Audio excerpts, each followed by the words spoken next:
Hi, everyone. Hello.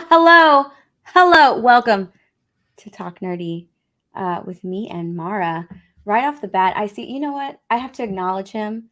Okay. I have to acknowledge him. I see him straight in the chat. I gotta say hi. I gotta say hi to the man who stole a wrench, who straight up stole a wrench from me when I first started streaming on YouTube. Steeg! Hi there, Steph and Mara, you juicy little pork chops.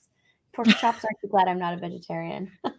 What is up, Steeg? It's so good to see This you. teacher in me wants to correct his spelling, but I'm just gonna let it go. I hope you're doing good, Steeg. It's always good to see like your good mornings and your, have a good night, everyone on Twitter. Yeah. I'm pretty sure I still have Steeg like on Twitter notifications. Yeah. Once he stole the wrench, I was like, okay. Well, like he stole. Basically, he threatened. He manipulated me into giving him a To wrench. get a wrench, and then he just left When the I chat. first started streaming. That's what Steeg did. But what's going on, guys? I hope you guys are having a great Saturday. We have a little bit to talk about. I went ahead and tortured Mara this weekend. Like I do. I make her watch all the terrible films that are out. And I did it again. I messaged her and I was like, "You gotta watch this movie. This is what she says. This is what she says. Your ass is watching the new Hunger Games movie. That's what she says to me because I told her no. Like, you're watching this movie, Mara. It's happening. It's happening. You have to watch it so we can talk about it. So, yes, we are going to talk about the new Hunger Games movie. That's probably the first thing that we'll talk about. And then I have a whole bunch of articles pulled up. We'll see if we get to them because we like to keep the show at 2 hours. And yeah, I have a whole bunch. We'll see. Mara has an article on Lord of the Rings that she wants to talk about. So hopefully we'll get to everything that we want to talk about today. But let's say hello to actually, before we say hello to the chat, Mara, has your spirit officially died? Has it left your body? Well, it didn't officially leave my body, but I was bored watching the movie. I was bored watching it. I was like looking at my phone. And like I said, I told Steph this. I'm going to preface this with I've only seen the first Hunger Games movie, so I have no idea. I never read the books. I don't know the lore or anything like that. I just know that the Snow character, the main character of this movie, is a younger version of President Snow in the later stories. That's all I fucking know. So I went in with just that knowledge, and it's like, okay, fine. Like, the bar is on the ground. The only thing it can do is be raised while I'm watching it, and nope. Yeah. So. All right, we're gonna talk about that. Let's say hi to the chat. Anthony Way, Michael Quay, Trey, Phil, Gamey or what, Corey, Stunning and Brave, Megatron channel member. What is up? TD, my mod, main mod. He's my mod, my main mod. What's going on, TD? Hope you're doing well. Tim always brings the tacos. I gotta love that. I got mad at Mara. I was like, Mara, God dang it. You didn't do that. I hate it when you go in the chat. You're like, I'm waiting for the link. It's like, I know. I'll get to it. I was looking for articles. I was actually like reading some stuff. So that way I was just a little bit. You would think that I was like up to date on things, right? You'd think because I watch daily every single day and I edit all of those videos. But I'm just like on just like, I don't know, robot mode when I do that. I feel like I hear. You're pretty much on autopilot at that point. I'm on autopilot when I do those things. I'm just like, okay. It's like I know what Jeremy has said, and I know where I need to edit, and Ryan and Jay, and so I'm just like on autopilot. Make a thumbnail, upload the video, and you would think that I'd be more prepared because I know what they've been talking about all week. But I'm just like my mind feels like it's just scrambling to find topics whenever it's my turn to host Talk Nerdy. I don't know. Don is here. What's up, Don? Hatosaurus, outlaw. That is all. I know. Yeah, outlaw. No, actually, no, it's not outlaw. What is outlaw? I have no idea. Is that a video game? I don't know. I feel like people have been telling me to play scary video games. I don't think that's one of them. Outlast. It was Outlast that they wanted. Yeah, that's Outlast. Did you finish Resident Evil 7? Not yet. I'm still doing it. I might actually go live later on after Talk Nerdy on my Kick channel to play a little bit more Resident Evil. I'm having a good time with that. Yeah, that's right. I said I'm having a good time. Archie is here. What's going on, Archie? Retro Collective. Who are you calling a boomer, Ketchup Boy? What? He's talking to Phil. Mike Hill. Hello, Mike, channel member. What's going on? It's the final countdown. Yeah. Let me see. Bradley Scott. I like how Bradley Scott always puts that in the chat. That's really cute. Of course, Steeg is here. Tomberry Masta. Holy moly, Steph is at the Batcave. My intro is totally freaking awesome. My celebrity is in the chat. I need to like clip out some of Jonathan Chesser just singing, like some of his music video. Just clip it out, and every time I see him, I could just play it. Like, we have Jonathan Chesser in the chat, and it just goes straight to one of his videos. What's up, Jonathan? Yep. Hi, nice to see you. The Black Library, Sekai Gaijin, Cappy Nova, the lovely Sherry is here. Yeah, that's exactly what he did. Yes. He Then he left the chat. into giving him a wrench, and then he totally left. He's like, okay, great, I got my wrench. See you later. It was very nice. Let's see. Mike Hill, member for 30 months. Dude. So sometimes I quote tweet stuff, right? Because Mike Hill sends me tons and tons of stuff on Twitter, and sometimes I just quote tweet things that he sends me. So that you have him to thank for some of my juicy tweets. Sometimes I watched the Hunger Games. One of my main problems with the movies is that they didn't focus on any of the tributes, mostly on Snow. We're going to talk about that because that is actually one of my complaints, but there's also a couple of other things that I did not like about the Hunger Games movie overall. So Calix is here. Alberta Not a Retro for 5. Hello. Just wanted to mention tomorrow's International Men's Day, and Badger Livestream is probably doing something nice. Men's issues are their deal. Oh, okay. Nice. I did not know that tomorrow's International Men's Day. I need to celebrate men tomorrow. And I know the perfect way to celebrate men tomorrow because I remember this video that I found that I absolutely love. So yeah, I totally do that. Let's see. The new Hunger Games movies leaves the audience starved for good entertainment. That is something that they mentioned, and then they quickly forgot about starvation. Wait, Mara has a soul? Mara has a soul. Yes, yeah. Yeah. It's not completely dead. It's just, Alberta Not a Retro for 5. One other thing, based on her last performance, Steph, if your top is giving problems, just take it off. We don't mind, to be honest. My top? I have no idea. Like my top? Yeah, Is that what you mean? Like my I don't know. I'm guessing, yeah. Steph's abused keyboard is here. Good to see you. Charlie Spur. What's up, Charlie? How are you for 2? Yo, what's up, Steph? Hi, Charlie. Good to see you. Steven is here. Let's got Hatosaurus. Green Eggs and Dan. The Gaming Gano. I love you, SFT. What's that? I love you, Star Wars Theory. Oh my God. Okay, I get it. The Raging Gano. Yeah. I love you, Star Wars Theory. There. I got it. I see it. And then we do have Raging Rhino in the chat. Hello, Raging Rhino.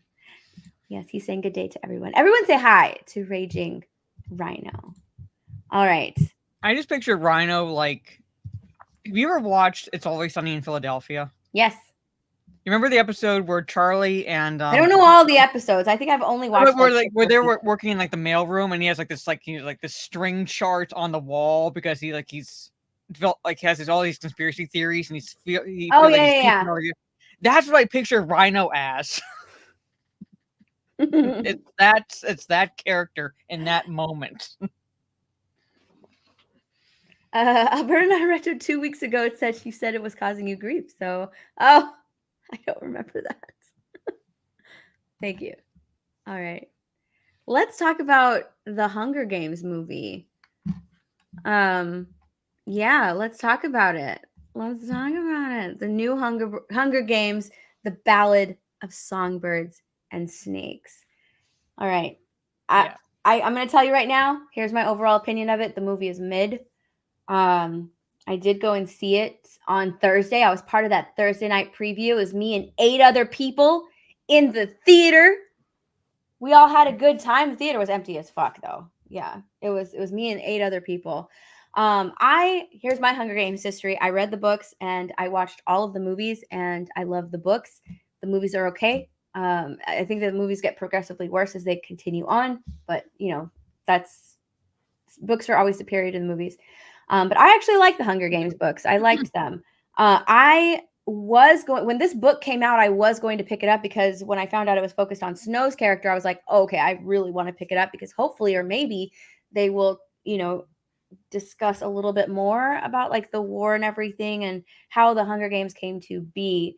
Now I haven't read the book, so I don't know how the movie how far apart like the movie separates itself from the book and how many liberties that the movie took as opposed to the book, because I have not read the book and I really should have like watched some sort of breakdown of the novelization, but I didn't. I didn't even think to do that. But I was interested in this book because I do like the character of Snow, and I was very interested in his story when this book came out. I just never got a chance to read it. So this movie I thought was extremely mid. It was broken up into 3 parts. It was so long. Well, it's nearly 3 hours. Yeah, it was nearly 3 hours. It was so freaking long. And besides the character of Snow, I have absolutely no idea what anyone's name is in this movie. None. I don't even know what Rachel Zegler's character is. What her name is. I can't remember. I I'm going to have to look it up because, or just fucking call her Rachel Zegler because I can't remember her name. Lucy Gray, I believe. Oh, it's Lucy. Because she's the only one they like bothered of the tributes giving a last name to. Everyone was like one name, pretty much. If you look at that, it's like pretty much they didn't matter. It was like focus on her, Lucy Gray. Focus on her, Lucy Gray. Like, and when other characters were introduced, it's like one name, like, because basically it's the top 20, was it 24, whatever the total is, in this class that Snow's part of, like that, like, they're a mentor. Right. So this movie, they actually start the mentor program. So I believe in this movie, they're at the 4th annual Hunger Games. The Hunger Games is very new. When we see Katniss Everdeen and, that storyline, the Hunger Games have been around for a while. So that's why like the games are so intricate and the domes are so huge because they've just improved on it. And here they have a very small arena. That ends up like getting blown up. But it's so weird because you're already introduced to like the rebels. Like the rebels are already existing in this timeline as well. It's not like they were new when Katniss came around. They've existed in this timeline as well. So they've been around for years and years and years and years and years, apparently. With no success until no success until Katniss. I guess I don't know. They focus very little on the rebellion. It's probably like in its infancy stages. But when Snow is a mentor, really quickly, Dario says, "How would you compare Katniss and Rachel Zegler's character? It's said that she's supposed to be more emotional and relatable." I didn't get that at all. I did not get that at all from her character. From the moment Rachel Zegler's character, Lucy, is introduced, I felt like I was in a musical. I don't know how much she sings in the book, or if they just mentioned that she's a singer, and so now that they made her sing a whole lot in the movie. But she had to sing at least 8 songs, maybe. She sang a lot in this movie.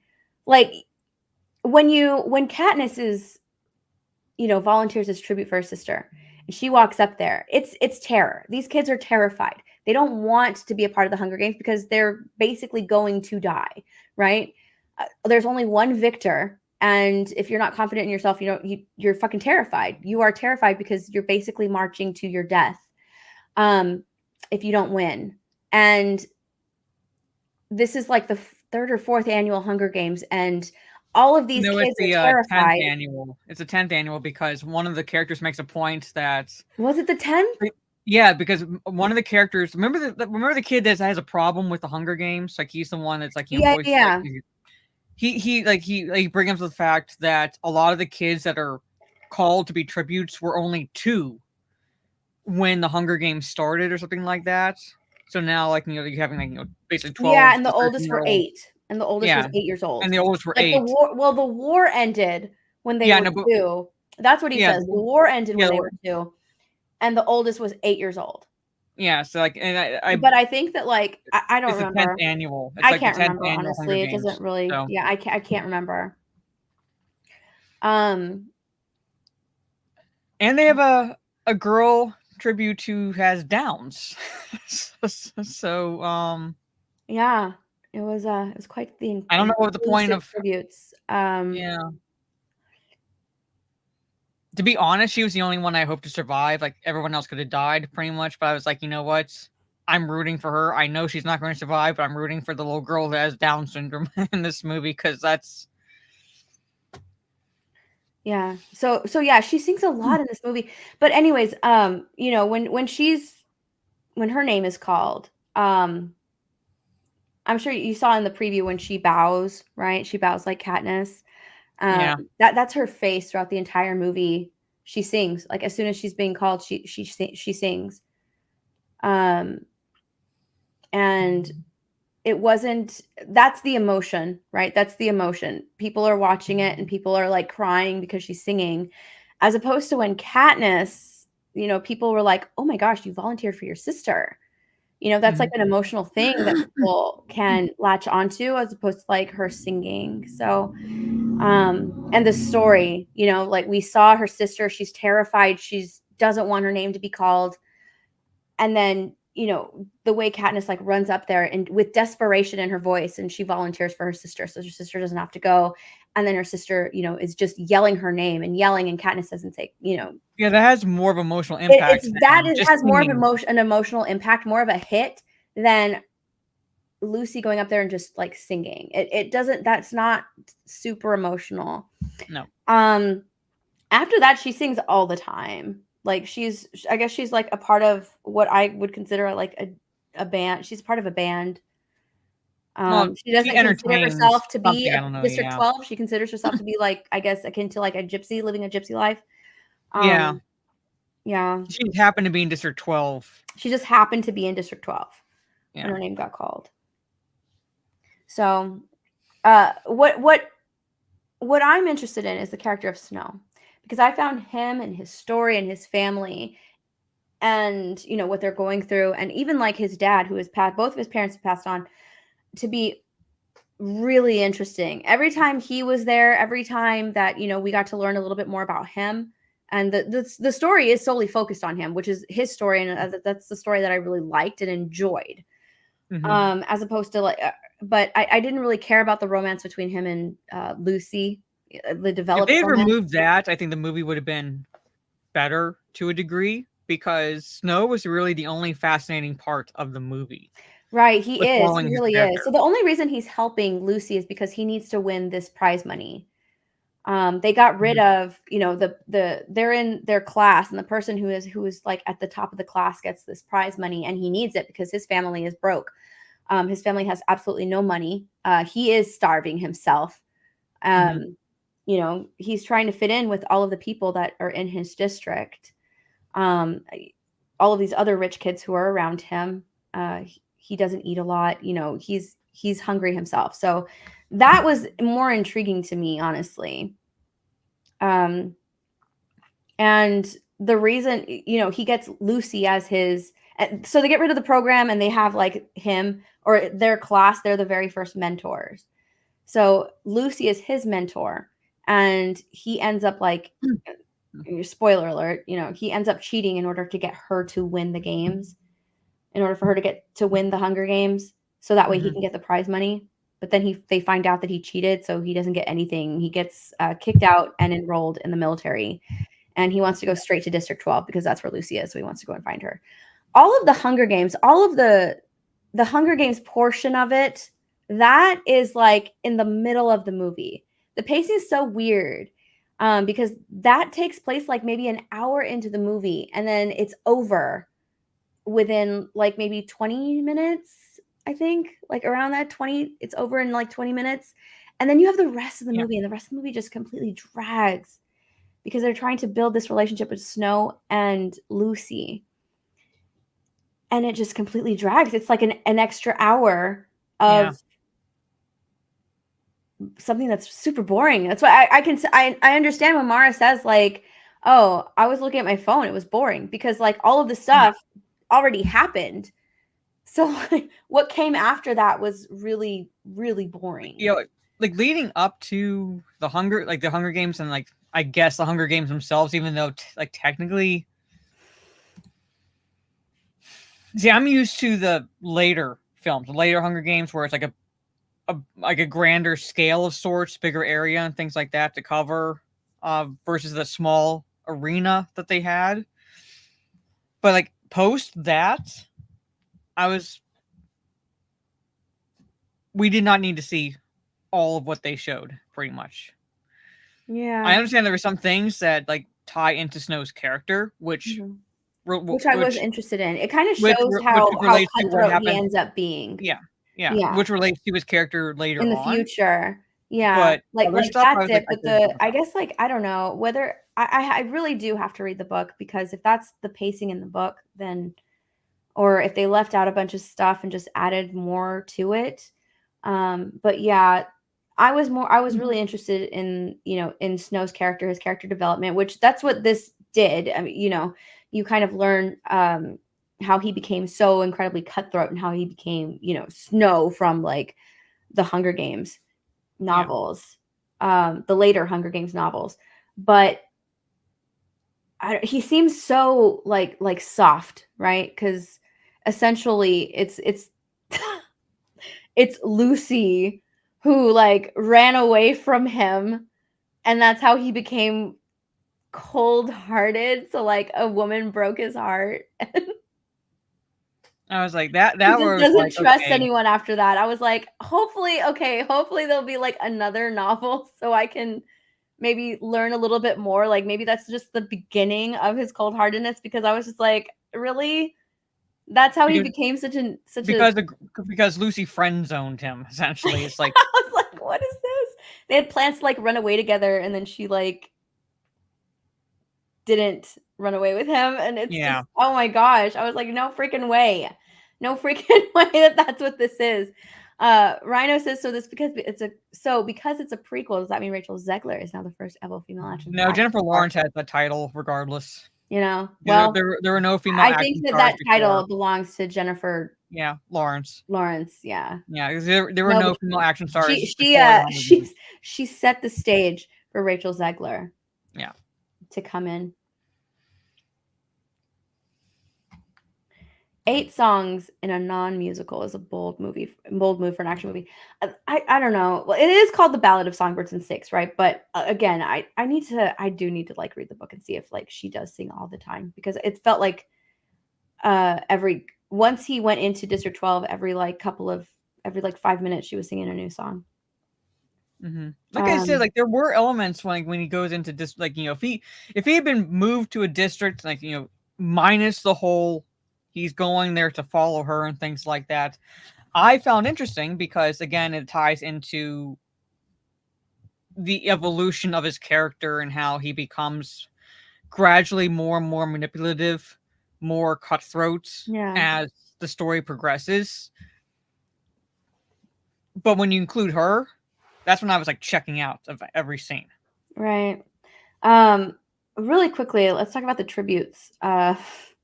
I don't even know their fucking names other than I don't know their names, because he was called the Reaper. I know the 2 from District 12 is Lucy and the guy with rabies. Jessup, who was like bitten by bats, apparently. He was bitten by a bat.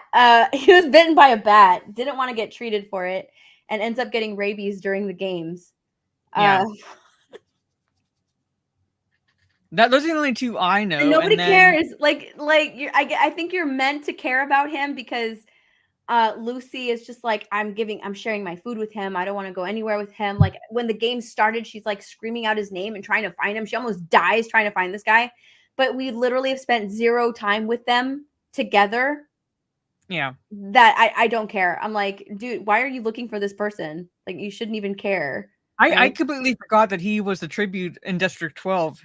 until like Yeah. she went to find him because I'm like, who's the fuck is this Jessup? Why do you want to find him? I was just like, run away. What are you doing? That's what I was like. Just go for the hole, bitch. Yeah. That's where he told you to go. Yeah, it's like, what are you doing? You really spend zero time with them. None. Like to make you care about this relationship. Like that's it. You have zero time with them. So anyways, like it does the whole thing. Remember how Peeta gets sick and Katniss has to nurse him to health. Same thing here. You could, again, these games are in their early stages, so like they can get, it's the first time ever that they're being sent, water or medicine, things like that. And the drones just aren't working. They're not working properly because it's the games are like kind of in their infancy. So she can't get medicine, but you're meant to care about them. And like she's trying to like help him, but he's got rabies. So he's like really paranoid and stuff. And it's just really stupid. And then there is a contestant with Downs who survives up until like the very end, I guess by hiding.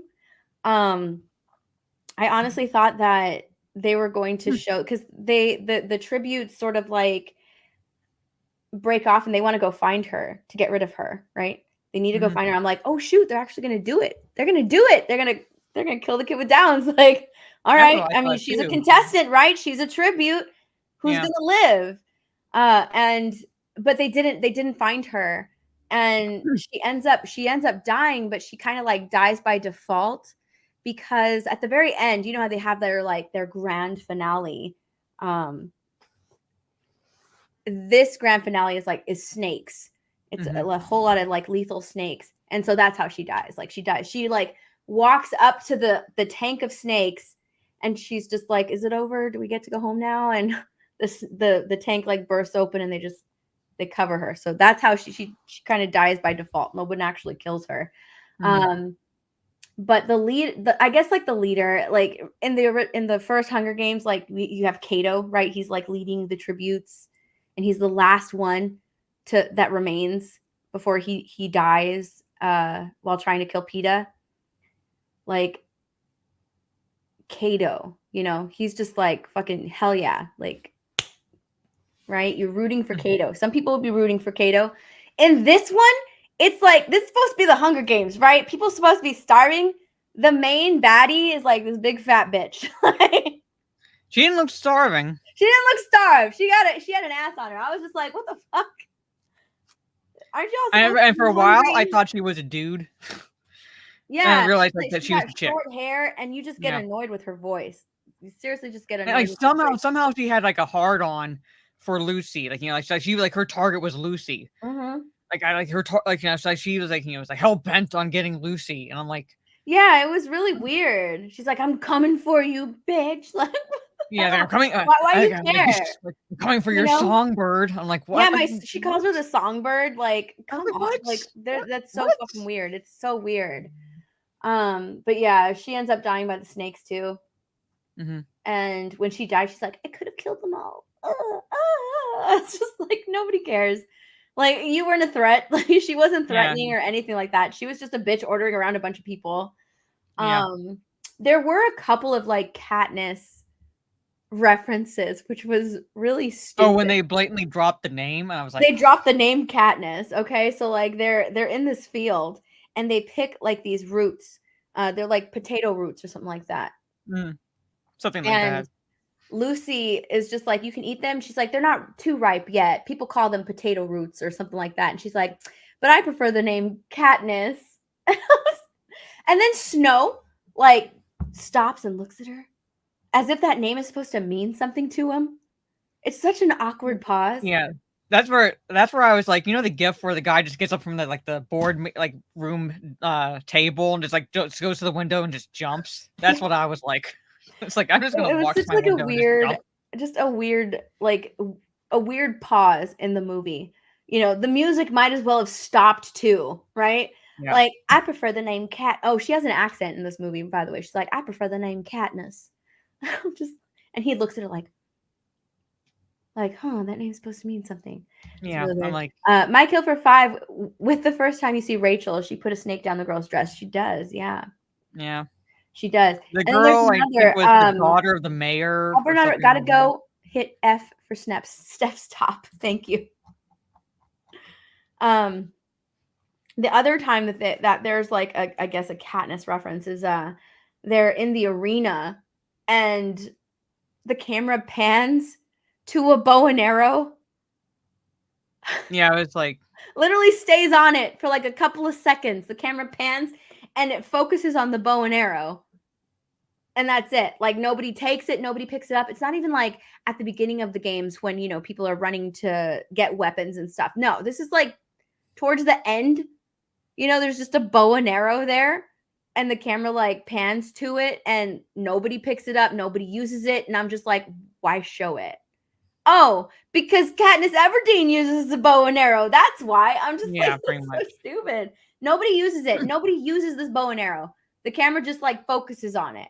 Just like, don't worry, guys, we'll get there. We'll get there. Honestly, I would not put it past them. I was actually talking to someone about this. Okay. If Snow, if they, go on and do like a trilogy or whatever, if Snow ends up hooking up with Lucy, right?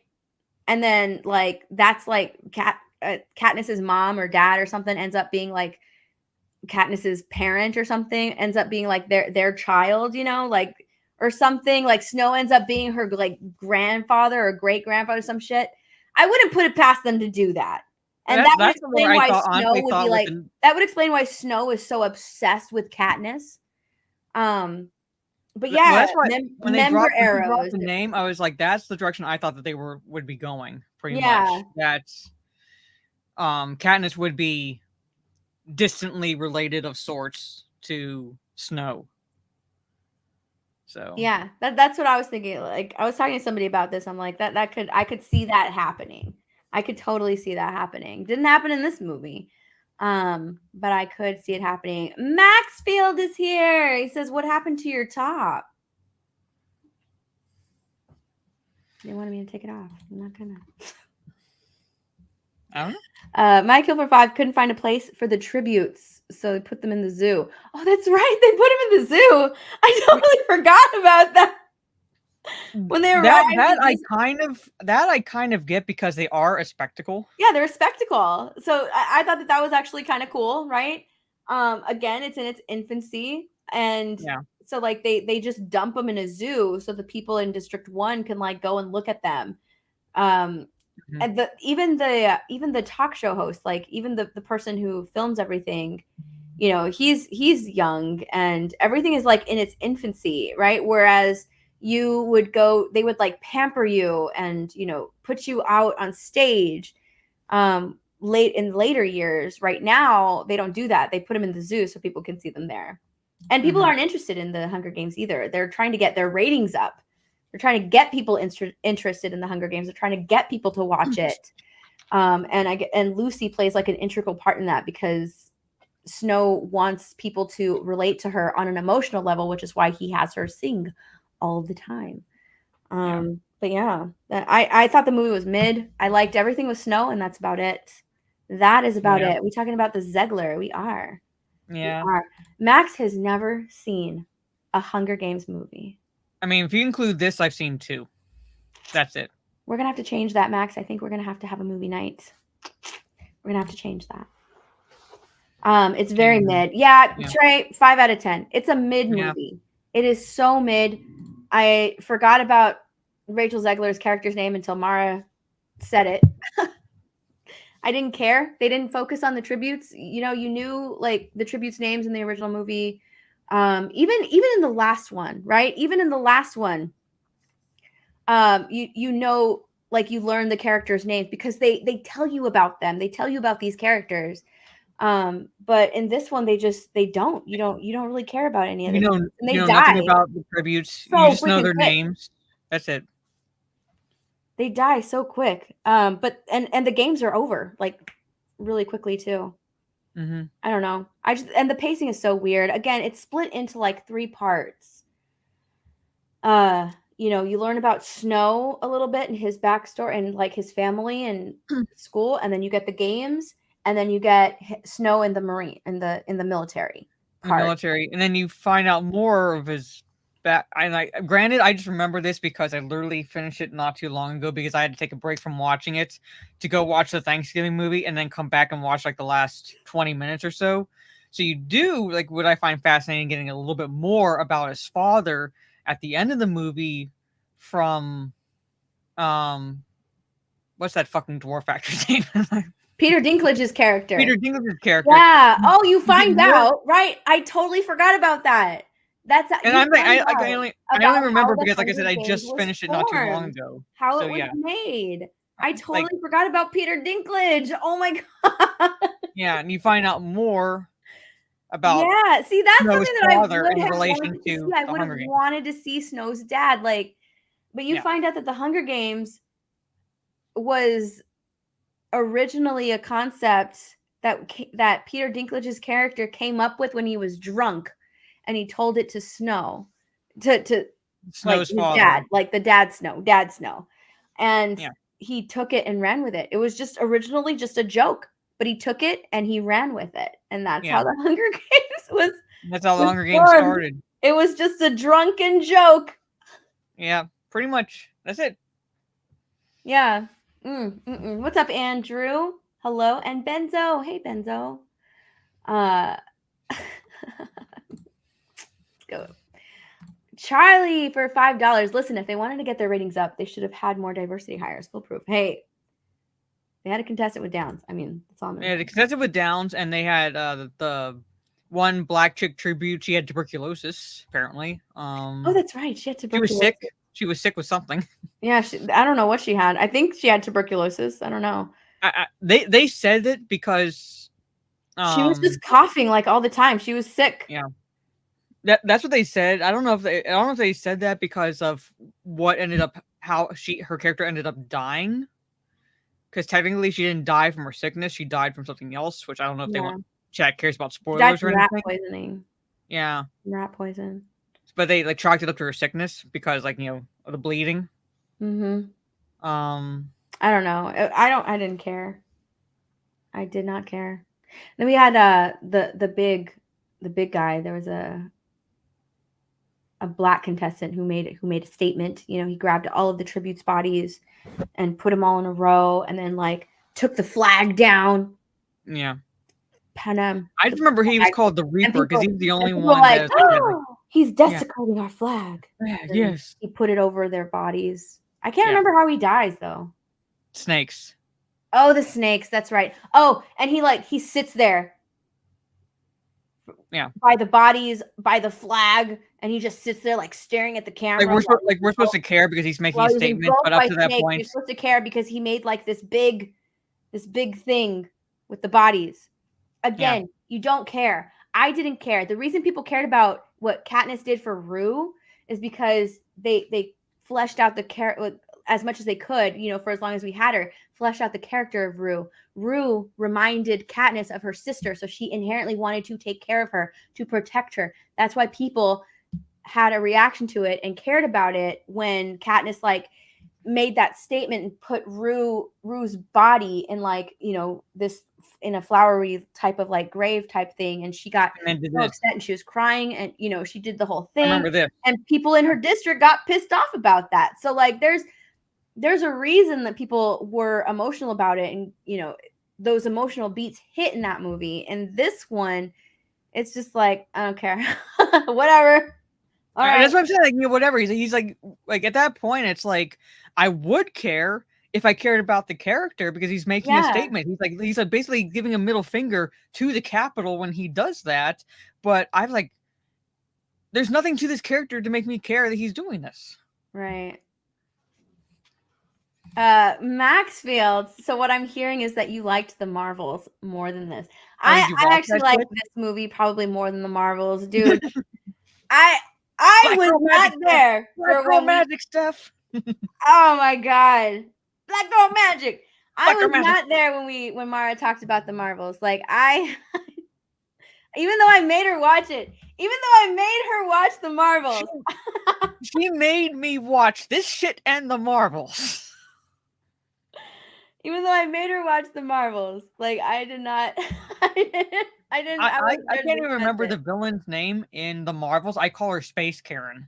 Because I'm like. Remember her name. I don't know. Because I'm like. I don't know. Yeah, I would watch this movie. Honestly, I would watch The Hunger Games over the Marvels again. Like, I cannot stand it. I cannot stand the Marvels. The Marvels was terrible. Yeah. It was terrible. It was so bad. And we know that the way to fix a planet is to jumpstart the sun. Did you see that tweet that like people are like, oh, I think it was someone put it out on TikTok. They're like, Captain Marvel is the strongest Avenger because Thor like pussied out when he tried to restart like a dwarf star, right? But Captain Marvel just and like he got knocked out and you know he like it knocked him out, right? And he's supposed to be the strongest Avenger, but Captain Marvel, you know, started a sun and nothing happened to her. I'm like, get the fuck out of here with that bullshit. I was like, nope. Get the fuck out of here with that bullshit. Get out of here. Fixing the sun fixes every problem on the fucking planet, apparently. Like, Thor was a character that fucking got fleshed out. You cared about him. You wanted him to restart that star, right? Yeah. You wanted him to get his revenge on Thanos. We were rooting for Thor.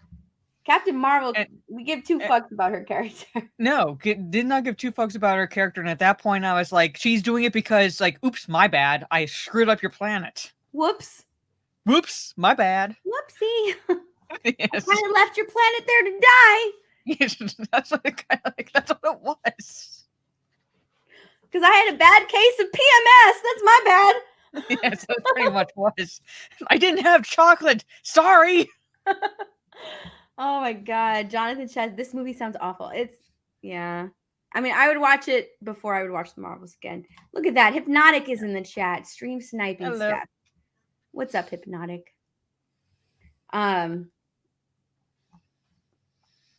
Space Karen's the world's greatest villain. Sorry. Yeah. That's what I was call my her. favorite part about the Marvels? Black Girl Magic. Black Girl Magic. I mean, come on. It's her first flight. It's just as important as Iron Man's first flight. Black Girl Magic. Yes, exactly. All of those beats. You cared about that shit. First flight. Steph's always forcing Mara to watch horrible things. I am. Like, the only thing that Mara has taken her stance on and will not watch is the Eras Tour. Right? Yeah, I will not watch that. I will hold that against her. You have to watch the Monarch episodes. You have to watch the Monarch episodes. I will. I'm actually interested in that show. Yeah. I'm actually interested in that. Hey, Tonberry, I'm not forcing her to play games. I said she had to play Resident Evil 7 because I played Animal Crossing with her. Once. She played it one time. I'm having to play and finish out this entire game. Mara played Animal Crossing one time. She didn't get past she didn't even get a house. She's still in a tent. No, I can't remember. I don't think you want me streaming that game because I named my island Bukkake Island. I bet Max would like it. Max loves watching me when I play Animal Crossing because it's really, and Max even has he told me about this YouTube channel that has like Animal Crossing music. It is so soothing and relaxing. I freaking love it. It's awesome. All right, Naimans brings up something. The new Scott Pilgrim animated show is out on Netflix, and they bait and switch. I didn't bother watching. Let me pull that up because I did want to talk about that, but like I completely forgot about it because I saw that. I did see that. I was like, what the heck? Did you see that, Mara? No, I didn't see there was a bait and switch. I like knew that it was coming to Netflix, and I got the notification when it did drop. Yeah. But I didn't bother watching it. Who tweeted about that? Can someone tell me? Because I completely forgot. I think it was Vex. Let me see.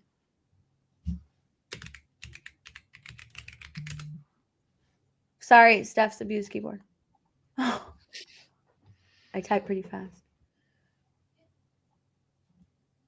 Here we go. Yeah, I knew it was Vex. All right. Let me share this. Winky Wanky Woo Hello, sir. For $2. Hey, Mara, what word begins with B? I don't know. There are a lot of words that begin with B, some of which I can't say on YouTube without demonetizing Steph. I watched it. It was hard to get through, and I was getting frustrated. So this is Animal Crossing is manly and for based women as well. That's true. Play it, Mara. Play it again. This is what Vex put out on Twitter, and when I read this, I was like, "Holy crap! Seriously?" She writes, "Fan of Scott Pilgrim books and the 2010 film, then skip the Netflix's modern adaptation. Scott Pilgrim takes off. Scott gets killed off in the first episode, and it becomes a reimagining with Ramona facing off against her exes." Then why are you calling it Scott Pilgrim takes off? Yeah, and look, it's literally him right there on the poster. Yeah. But you know why they're doing it, Mara. I mean, we see this all the time, right? They're baiting fans. That's why it's called the bait and switch. They're baiting fans. They want the fans of Scott Pilgrim to come and watch their show because of their love of Scott Pilgrim, like, you know. And they're not going to give them what they want. They're going to give them something different, something that they think that the fans want, but it's not really what they want. I wouldn't say I would be fine with the reimagining, but look at her tweet. It's got 1.8 million views. Holy crap. Like if someone like, you know, came out and said, like, you know, what if Ramona took on her exes? It's kind of like a what if sort of storyline. Yeah. And I'd be like, okay, whatever. But at least be honest that that's what you're going for. Just saying that you're writing it as a what if. What if like Scott Pilgrim never entered the story, and it was about Ramona like facing each of her exes. So Nyman said that that's not entirely. What did he say? Okay. It's discovered pretty quickly that Scott is still alive, but that he's been kidnapped. And so Ramona spends the series interrogating her evil exes to find out what happened. So, yeah, It becomes the Ramona show. Much like, what is it, Masters of the Universe? Oh, yeah. That became like the, what is her name?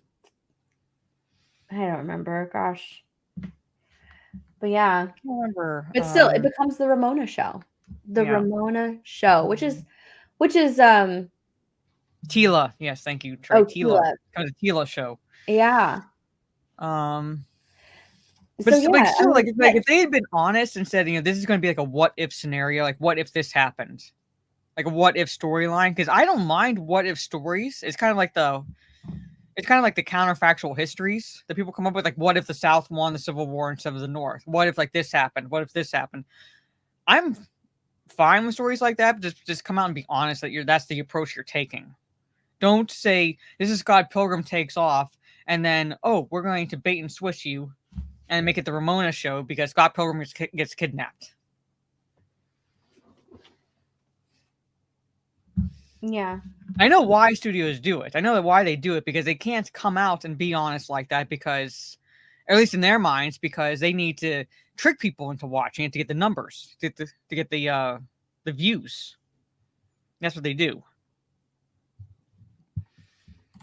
So, yeah. Oh, and all the exes have backstories added to their situations, which turns them into completely non-characters. It's all about the pandering. That is true. That is true. Like the fact that this is just something that they continue to do, you know? Because honestly, studios right now, I feel like they're slowly but surely seeing, you know, fans just completely drop off or just not watch any of their stuff. And so they're losing money and they're losing people, they're losing viewers, you know, and their ratings are just crashing. And so I feel like now they're trying to make changes, but not really, because honestly, the past few years, you know, Hollywood has become so incredibly egotistical and has been standing on their soapbox and on their high horse telling you that they know what's best for you. They know what stories are best. They know what to write. They know what we want to watch, even though they absolutely don't. They don't care. They really don't care. But they think they know what's best because they think that they have all of the right opinions. And, you know, if we don't like it, that's not their problem. It's our problem. And it's their job to tell us what's wrong, to tell us what's wrong with us, you know, to say, no, you're actually wrong. You need to change this about yourself. You need to learn this. You need to get educated. You need blah, blah, blah, blah. Right? Yeah. Well, I mean, I love how they're like also telling us this from their ivory towers. Yeah. Pretty much. Us unwashed masses who, like, obviously we're too stupid to come up with, to think for ourselves. We have to be told what to think from people who have no idea, no concept of a regular life anymore. And we're being lectured. Mm-hmm. So yeah, I love, the irony is palpable. But Steffer, strong woman. Yeah. I know, strong women. Ramona gets turned. Of course, she gets turned into a godlike figure for. Of course, she does. I mean, we can't have a reimagining with a strong female character without maybe slightly leaning into the Mary Sue trope, just a tad, right? We have to show her being, incredibly strong and stronger than the main guy. So, Winky Wanky Woofer too. B is for bikini stream, Mara. Oh, sounds like he wants. Then drop subs on Kick. Get me to 100. Oh shoot! There you go. There you go. So. Yeah, they don't care about what the audience wants. No, they don't. No. Absolutely not. I thought that was interesting. I did see that the other day, and I was like, oh, really? Oh, really? But yeah, like in Terra Crystal, they haven't learned for years now. So, Mara, what do you think about this? I saw this the other day. Thanks to Mike Hill. All right. What do you think about this? Tim Allen wants Toy Story 5 to follow adult Andy trying to find and reunite all of his old toys for his child. It should have been a trilogy.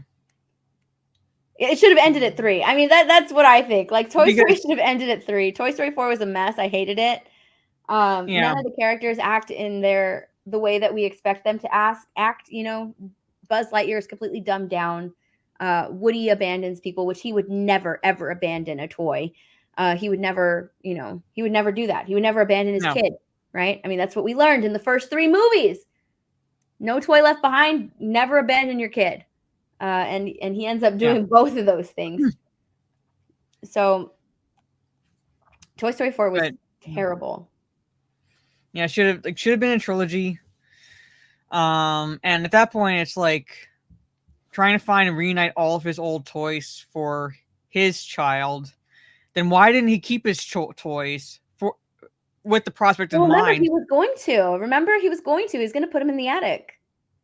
But Woody wrote a letter to Andy telling him that he should donate the toys, and Andy thinks that the letter's from his mom, and so that's how he goes to find Bonnie. Oh yeah. Remember? Because like they were gonna get played with again with Bonnie. And so like they didn't want to get Woody, like they were prepared to go into the attic. And Andy was really upset because he thought that his mom threw away his toys. So yeah. Like that seems like that's what he originally had planned, because he was gonna put them in the attic. Yeah. But I want to know. This is what I want to know. This is what I want to know. How is he going to find Woody? Because he went off. Woody decided to. He's a lost toy now. Yeah, he's a lost toy. He's like free range now. Yeah, he's with Bo Peep. So how is he going to find him? My one criticism of the third movie, as much as I love it, is why did Andy put them in a garbage bag and not a box? Like, maybe that's why she thought they were trash. Well, he's a young kid. I don't know. I still needed to put them in a fucking box, but still. Okay, Mara. But still, like that's like a nitpick. That's like a nitpick. I love the third one, but that's like a nitpick. It's like, why did you put them in a bag? Be quiet, Mara. It's perfect. All right. Yes. The movie's perfect. But yeah, I get it. I get it. Yeah. But yeah, I honestly like, okay, whatever. They want to make a Toy Story 5. They want to continue to milk the franchise. I totally get it. That's why they're coming out with they're doing a Frozen like 4 and 5 or something, 3 and 4 at the same time. It's like, oh my God. The second time, Frozen okay. movie was terrible. Yes, I watched it because I actually liked the songs in the first one, and the songs in the second one just didn't hit. They didn't hit. They were terrible. Maxfield, gotta head out, but love y'all. Have a great weekend. Thanks, Maxfield. Max. Hit me up. We're gonna have a movie night. We're gonna watch The Hunger Games. But yeah, I'm not really interested in it. Like I don't want. Yeah, everybody say bye to MVP. I don't know. Like this one trying to find his and reunite all of his toys. Like, what is he gonna do? Because Bonnie literally has all of his toys. You know, is he gonna go up to Bonnie and be like, "Give me my fucking toys back. I'm having a kid." Bonnie has the toys. Like right now, if well, you that's go what you have to ask. How much later would this be? Because he has a child. Like, how old would Bonnie be? Oh, that's true. Like maybe she gave up these toys, or maybe they're at the daycare or something. Like right now, like if you go to like a Disney store or whatever, underneath the toy's legs, it doesn't say Andy anymore. It says Bonnie. Okay, that's just stupid. It doesn't say Andy anymore. Yeah, it says stupid. Bonnie. Drunken Sailor is here. What's up, Drunken Sailor? Yeah, it says Bonnie underneath them if you lift up the foot. So if you have a Toy Story toy that says Andy, consider yourself lucky. Keep it. It's gonna be worth money. They all say Bonnie. They say Bonnie. But yeah, like I don't know. I don't understand how he's gonna find them all. Andy discovers. Hard to find Woody. Named her Wouldn't he be like out everywhere, just like hanging out with Bo Peep? I don't know. Yeah. I mean, find my Woody. Yeah, I don't know. The premise is like it seems like fan fiction. Honestly, it really does. But yeah, we'll see. We will see. Yeah, I saw that, and I was like, at this point, they're like, if they do it, they're going to do it. It's like nothing we say is going to stop them. But it really should have stopped at the third one. So, Alberta and I Retro 5. Did you see my email with my take on King the Conqueror and the MCU? My email thanking you two for speaking up for guys and my thoughts on the simulcast. I did not. I only open up my G&G email like maybe once every couple of weeks. I need to look at it every day, but I don't. So I'll look at that. I will look at that. Speaking of King the Conqueror, did you know that they're gonna possibly stray away from him and Javier Bardem is the top pick to play the massive villain in MCU Fantastic Four movie? So no Dr. Doom? They're gonna, I don't know. Yeah. I was talking to somebody else about this. Like, I'm not mad at this casting. I don't mind this casting. This was good, right? I don't mind this casting. But yeah, they're gonna skip over Dr. Doom and just go straight to Galactus. I was having a hard time pronouncing it like off stream. Remember? Yeah, like you're like Galactus. Galactus. Yeah, Bardem is the studio's top pick to play the planet devouring Galactus in the Fantastic Four's MCU debut. Oh man, yeah, I really like this casting. I don't mind this casting. I think that this casting is actually pretty good. Get off of my screen.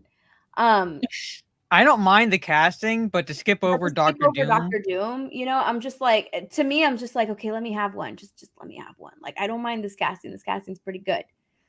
I mean, I don't know. The other thing is, like, I've checked out of the MCU, so at this point, it's like, hire whomever you want at this point, because I'm not watching these movies, but at the same time. Now, I think that they did say that Dr. Doom was supposed to be like the big bad as well, because there was like either a story or a rumor or something that they said that they're going to, you know, stray away from Kang the Conqueror. Honestly, like, he just wasn't well received. I'm sorry, but he was not well received. Everybody was talking about his acting. What is his fucking name? The dude's name that plays Kang. Holy crap. I swear, Jonathan Majors. God, I could not remember it.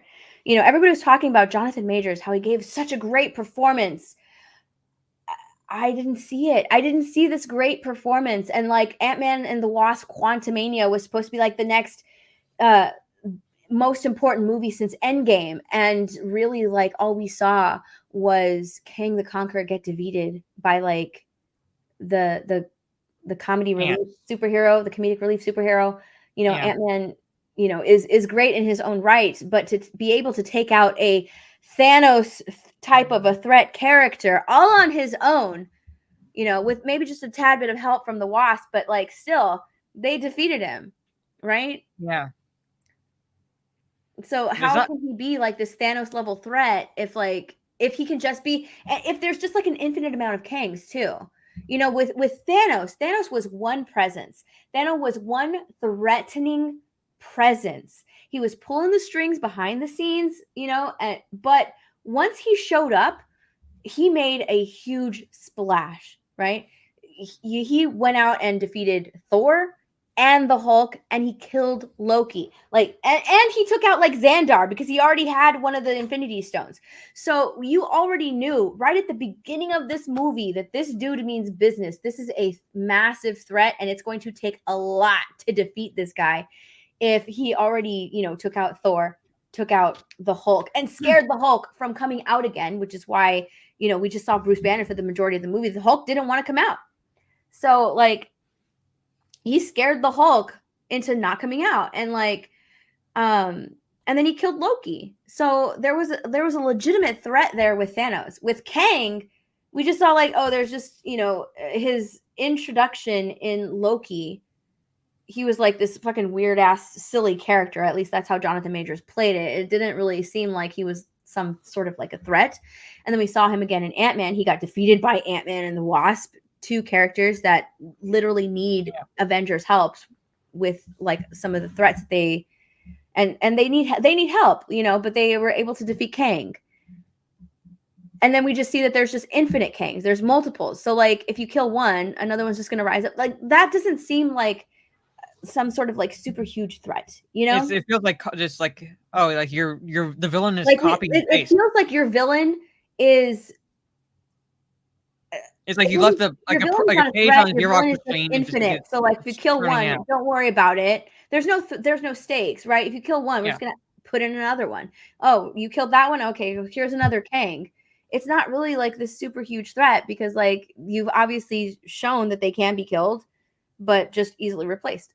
It makes no sense, right? There's really no stakes there. With Thanos, it's one Thanos.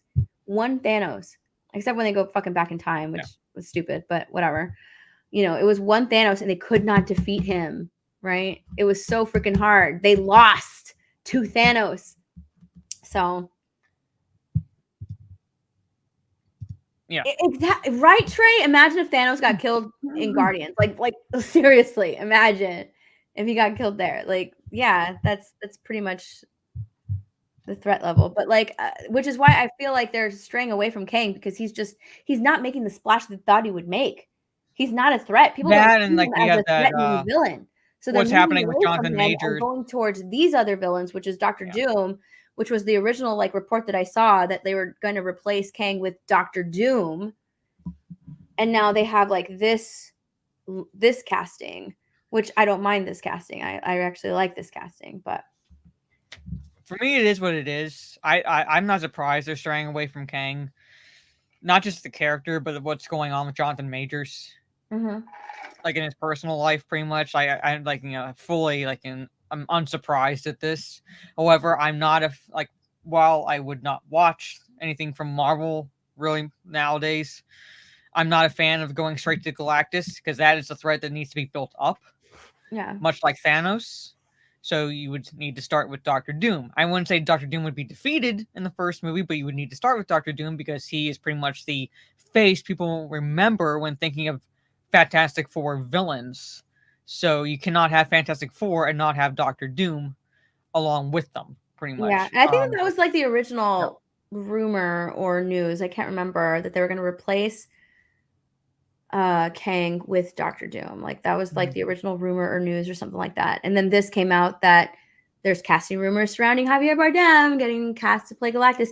Oh, and by the way, speaking of the Fantastic Four, let's I Speaking will of not take Fantastic I will Four, not take I will not take credit for this. Brightest Day called him this, but he is Signor Fantastico.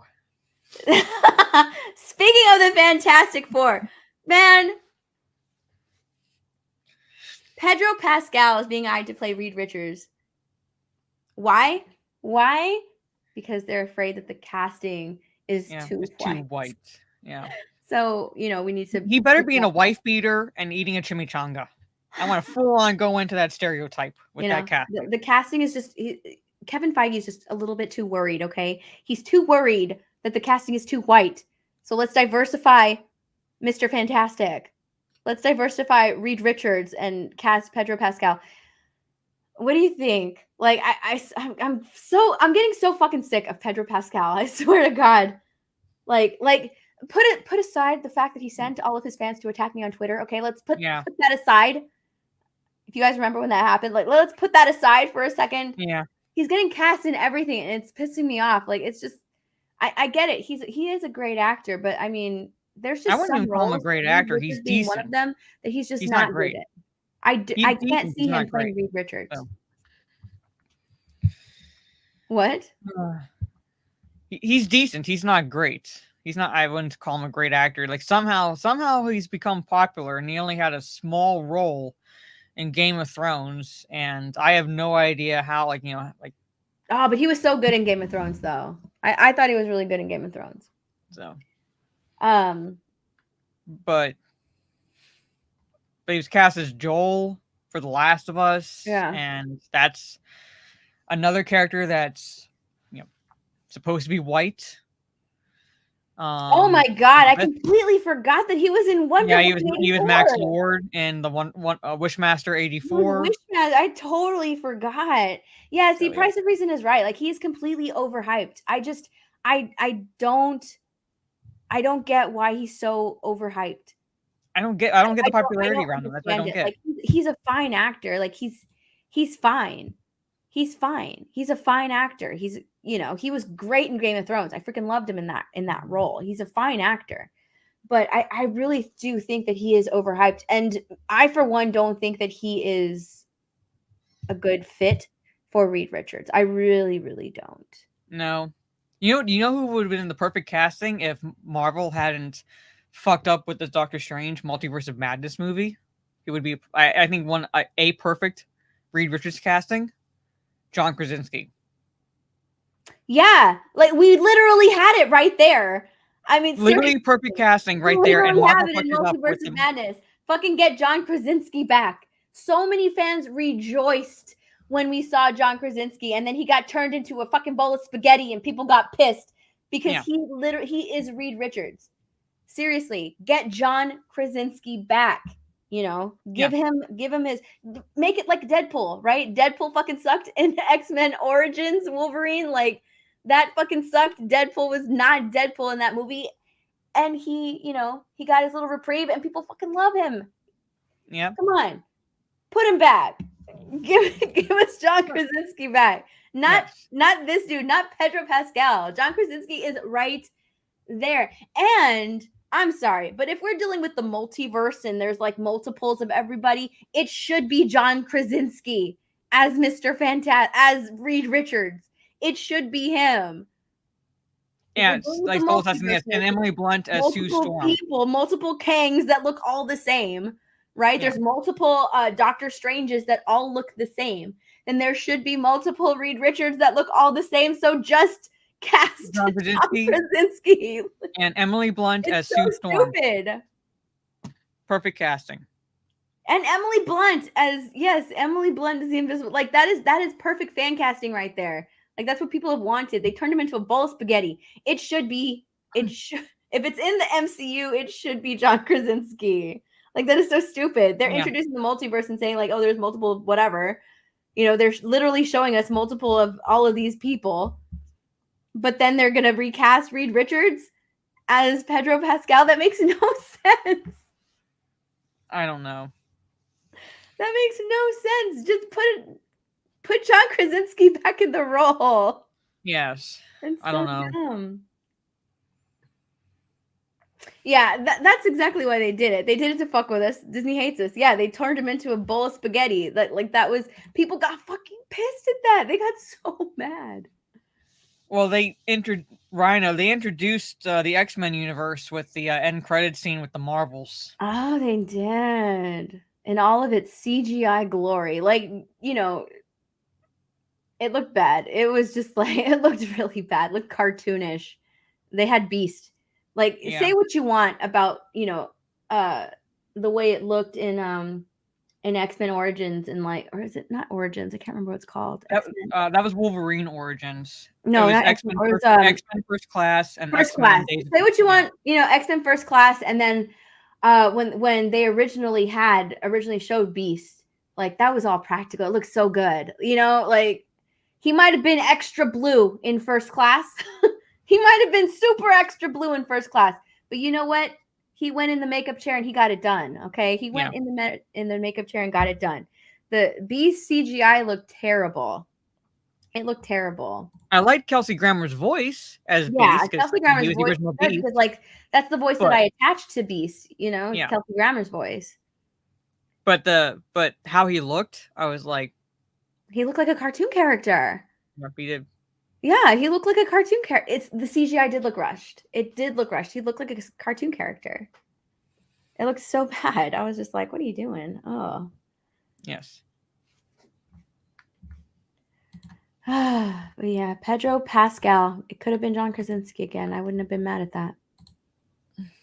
that. Speaking of the Marvels, all right, were we speaking about the Marvels? Yeah, we were, because we were talking about that end credit scene. That end credit scene was in the Marvels, but look who they got to promote the Marvels. I mean, check it out, y'all.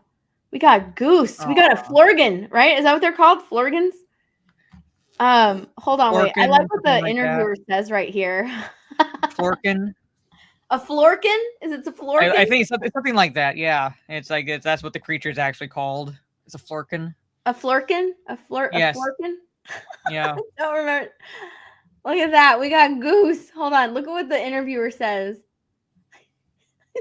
So, Goose, what's it like being the real star of the Marvels? He's not lying. He's not lying. There was so much focus on Flurkins in this Flurkin movie. Like, seriously. That was like, I will be honest, that was the only entertaining scene was the Flurkins scene with Goose and its litter. Yeah. That was like the only entertaining part of that movie. Goose laid eggs. Yes. Goose laid eggs in the Marvels. He laid eggs. Yep. All over the ship. They were nasty eggs. They laid eggs. I'm just kind of like, how does he reproduce? I honestly thought Goose was a dude, like a male cat, but it's like an alien, so okay. I guess it's I thought even though that they're, I don't know. They're asexual, so they just like reproduce. Yeah, that's what I was. I was like, okay, maybe it's asexual, but I honestly thought Goose was a dude. Well, that's what I thought too. Because Goose is an allusion to the character in Top Gun. Goose is like Maverick's co-pilot, not co-pilot, like basically wing. Excuse me. Excuse me. Captain Marvel is going to be the next Captain Marvel. Thank you very much. Remember when like, oh, are you the next Tom Cruise? You can't dog on Tom Cruise like that and then have a Tom Cruise reference in your movie. Get the fuck out of here. Yeah, I was like, yeah, like don't talk shit about that and then have the reference, the obvious Top Gun reference, Goose. Oh God, I didn't even get that. Like that's how little I care.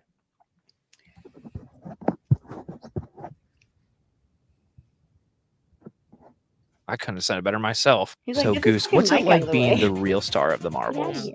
I mean, the cat is cute. I said like the only like entertaining scenes in the movie were with Goose and its litter, pretty much. The litter that right away just started eating people. Like, I mean, they were just like full-grown cats when they were born. Yeah. I loved it. I honestly, I was laughing at that part because it's like over the sound system, like over the speaker. They're just like, don't do run. not run away. Run. Let the flurkins eat you. Do not run away. Let the flurkins eat you. I'm not trying to defend this movie. I'm not trying to defend this movie at all. But to be fair, like that was actually a smart thing because they had to evacuate a lot of people and allowing the flurkins to kind of ingest them and then kind of regurgitate them out. So they could evacuate a lot more people easily. But at the same time, I was laughing so hard because you see these little kittens running around chasing these people. Yeah. The space station. Yeah, I actually laughed at that part because I was just It like, they're terrified of these flurkins, of these cats. Well, yeah, because they're just like, let the flurkins eat you. I was just like, I thought that if a flurkin ate you, that you died. You know, I thought so too, but apparently they can spit you back out. In the first Captain Marvel movie, but apparently not. They just like ingest you and then spit you up like a hairball when they're done with you. Something like that. I don't know. Yeah, I honestly thought that like they were just eating them in the first movie. I didn't think that they. Well, that was the impression I got. Like if you were like you spit you back up. Yeah, but I just made me think of the Mars attack scene where the aliens are chasing the people with the translator and telling them don't run, we are your friends.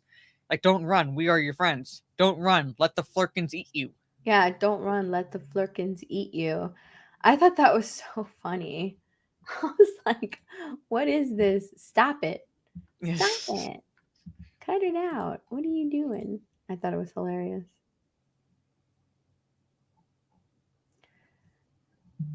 Hold on a second. Let me try and find it. All right. But yeah, that is the real star of the I would say so. I was only entertained by that character, so yeah, I'd say it's the real star. It is the real star, right?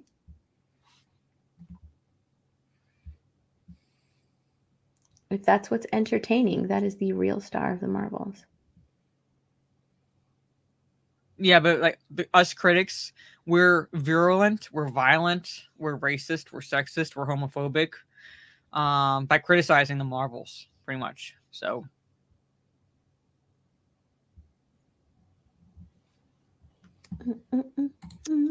I'll wear those titles proudly.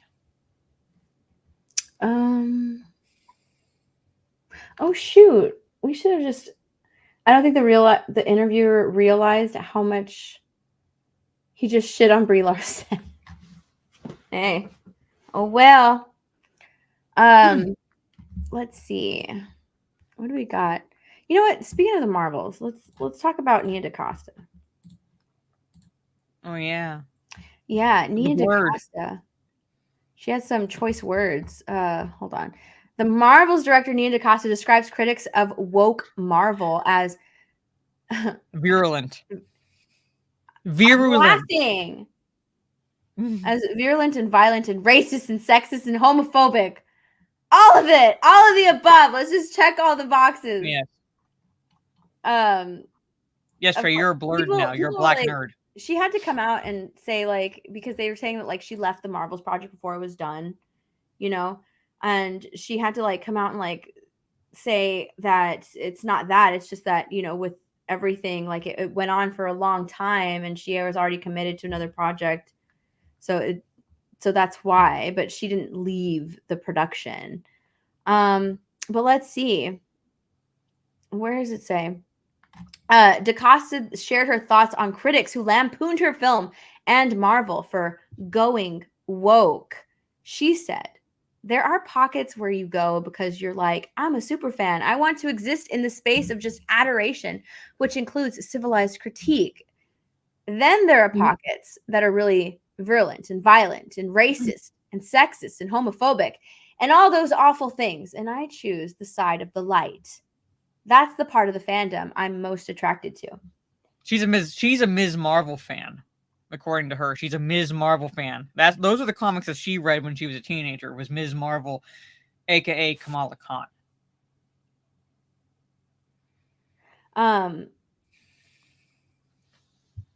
I did not know that. I was reading the Variety article that Trey shared with me from November 9th, and she in the interview said that those are the comics that she read, were the Ms. Marvel ones. It's like, well, there you fucking go. You started on shit, and this is what we're getting.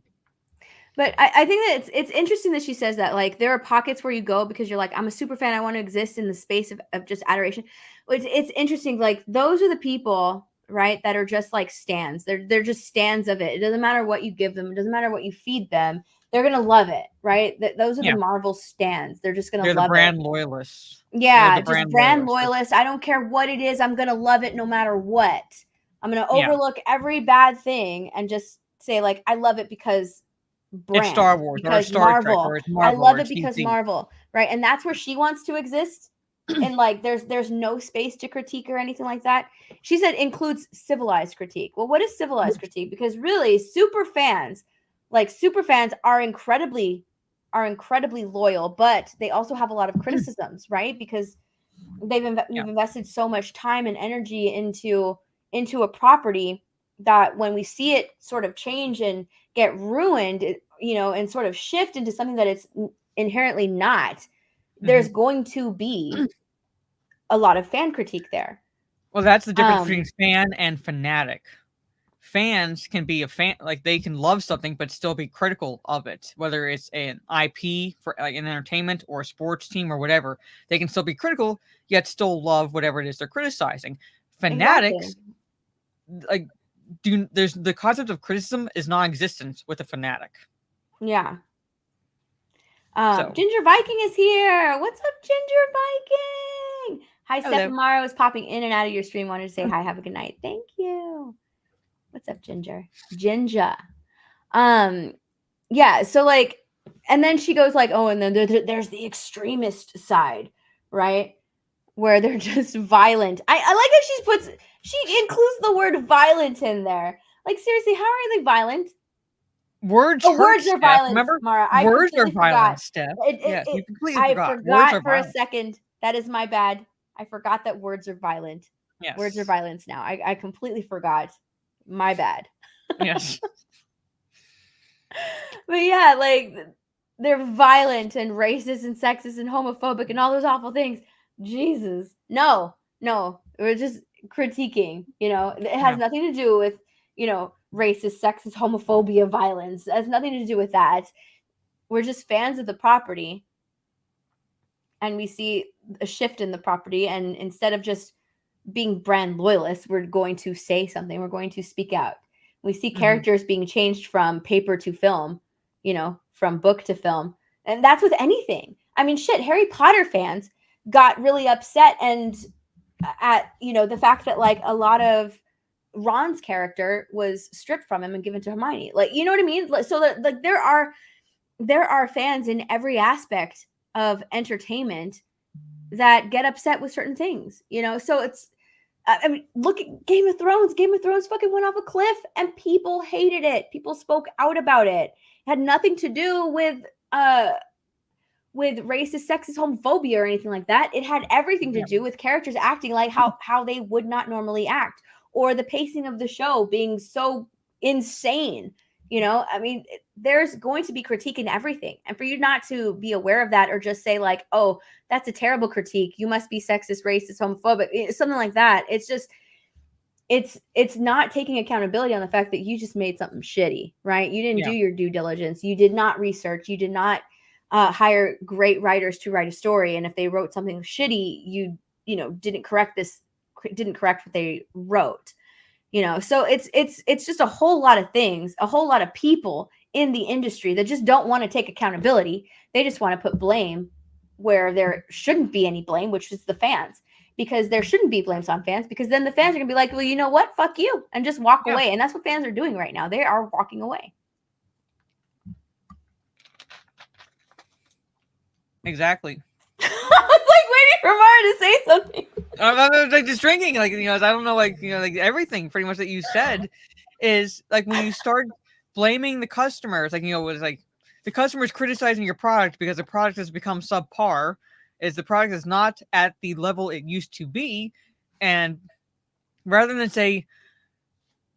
take accountability, as you said, pretty much, and say, okay, I'm going to correct this and put out the product that people are expecting, the customers are expecting, so I make money, to turn around and blame the customer and say, well, you're stupid for not liking the shitty product that I'm putting out, then yes, customers are going to leave. They're going to take their business elsewhere. And that's what we're seeing with Marvel. That's what we're seeing with DC. What we're seeing with Star Wars and Star Trek and every IP out there, because people are like, well, I've been spending my money for decades on this.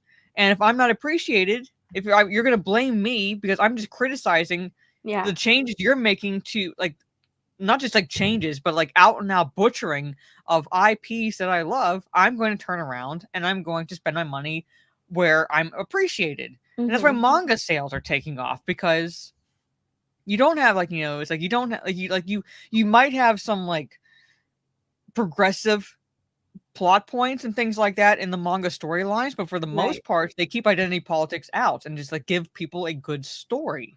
And that's what people are looking for.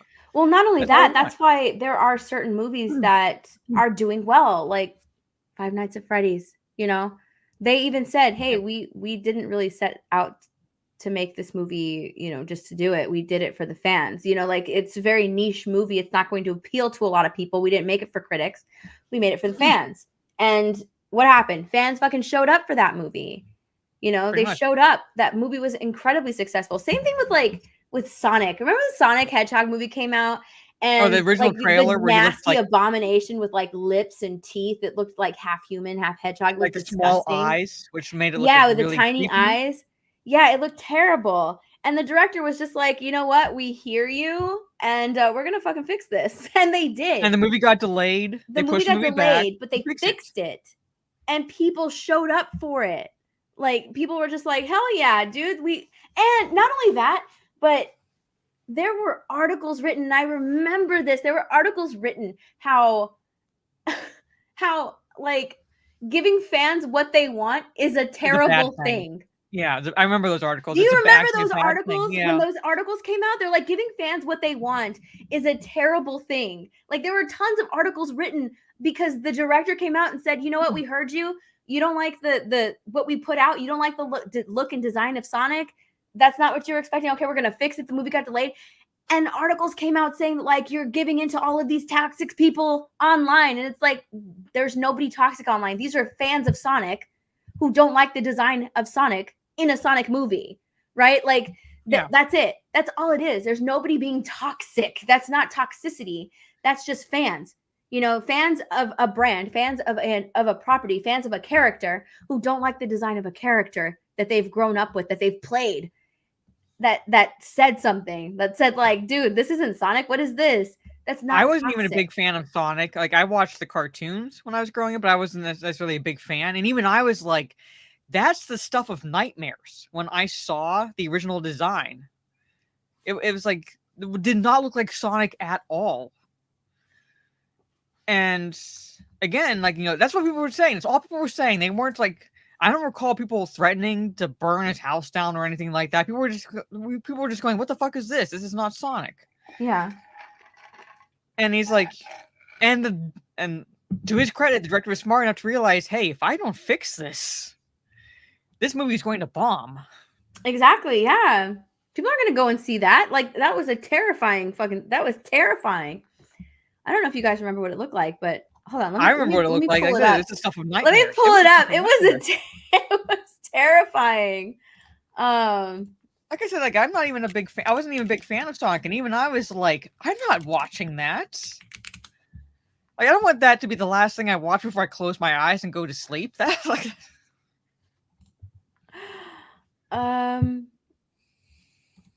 Oops, wrong one. It's so funny. Oh God. Yeah. I can't. I forgot what this looked like. Hold on. I should just. Do you remember, Mara? It looked. Yeah, look at its lips. Like, look at its lips. Like, oh, what? What the was that?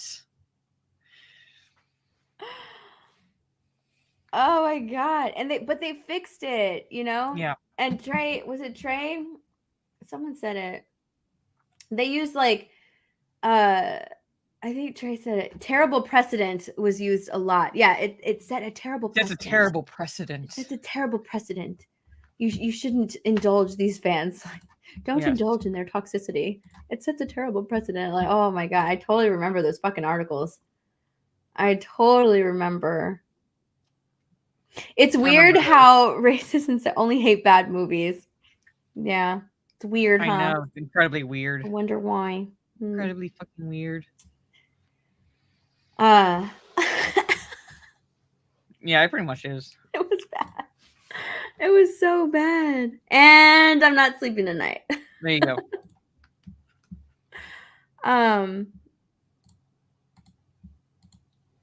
But yeah, Nia DaCosta. Oh goodness. My movie was good. You just It's suck. just all of those racists and sexists. Yeah. Oh my gosh, we have more in Marvel. I completely forgot about this. Hold on. The Marvels faces anti-woke backlash after box office flop, echoing Captain Marvel attacks. There's not enough alcohol in the world for this. This dude put all of these bullet points. All of these bullet points. I was like, what in the world is Connor this? Murray. Okay. Yeah. He put like all of these bullet points. The Marvels, the newest installment in the Marvel Cinematic Universe, had the franchise's worst ever opening weekend at the box office, and right-wing critics are using its poor performance to criticize the profitability of female-led movies. Years after lead actress Brie Larson faced attacks for her prior film, Captain Marvel. I don't know. I'm saying Kill Bill, Resident Evil, Underworld. Oh my god. They did fucking well, and they were female. So here we go. Key facts. Key facts right here. The Marvel stars 3 women. The Marvels is just a handful of female-led Marvel projects and serves as a sequel to the billion-dollar grossing Captain Marvel. The Marvels debuted to middling reviews. It has 62% rating. Although the audience score is higher at 84%, suggesting the film has not been subject to the same review bombing campaign that Captain Marvel faced. Interesting. Really? No, it's been subject to review bombing, just on the opposite end of the spectrum. Really? It's not facing. So then how come? I mean, if we're not review bombing it, like if there's no review, then how come people aren't showing up? Yeah. You know, it's got an audience score of 84%. Where's all the audience? What's going on? Where's all the audience? It's a higher audience score. But where's the audience? It's obviously good. The audience likes it, but where's the audience at? That's interesting. The movie has been targeted by some right-wing critics who accuse the female-led film, which stars multiple women of color, of being woke. It stars 2 fucking women of color. Jesus Christ. It is woke. It is woke. Oh, but it is fucking But you woke. know what? That's it. It's yeah. Yeah, it's nothing to do with right-wing critics color. Are attacking it because of the women of color. Like, that's why. Oh, look, even conservatives, now they're blaming Disney. Conservatives have waged war on Disney for months, criticizing several of its films and shows for focusing on racial diversity and LGBTQ themes, and for the company's feud with Governor Ron DeSantis, which ramped up after it openly criticized his Don't Say Gay law. Yeah, now that he's blaming Ron DeSantis and conservatives for waging war on Disney. Well, I have to ask. That's why the Marvels flopped now. If this movie is as, like you point out, as loved as that Rotten Tomatoes score suggests, then why isn't the left turning out to counter the supposed right-wing attackers? The left is just as big as the right wing, so why aren't they turning out in droves to counter the right wing? Where are they? I don't know. That's what I'm wondering. Where are they? If it's just the right wing, where's the fucking left wing at? The Marvels director Nia DaCosta, a black woman, says she ignores sexist trolls, calling them an unnecessary distraction, and intends on focusing on making the best movie possible. Nobody showed up to it. All right? Deal with it. Nobody showed up to your movie. Okay? You can blame all of this. You can blame it all. You can blame it all. but nobody showed up to it. Yeah. Hold on, Oh my wait. god, they dropped their Popular name. right wing X account and wokeness, which frequently criticizes woke media, to its 1.8 million followers, posted a screenshot of an article announcing Marvel would focus on diversity and inclusion, juxtaposed with the screenshot of the Marvel's poor box office performance.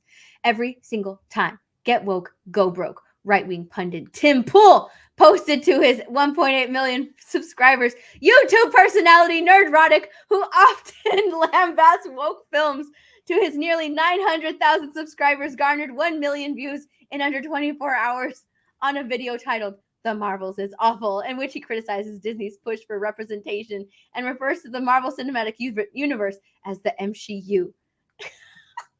In a reaction to the video, the Marvels trailer, conservative pundit Ben Shapiro called the film woke garbage and criticized Larson's Captain Marvel as one of the worst superhero characters ever. Dude, Now we're blaming Ben Shapiro as well. He's blaming He's blaming Gary. He's blaming End Wokeness.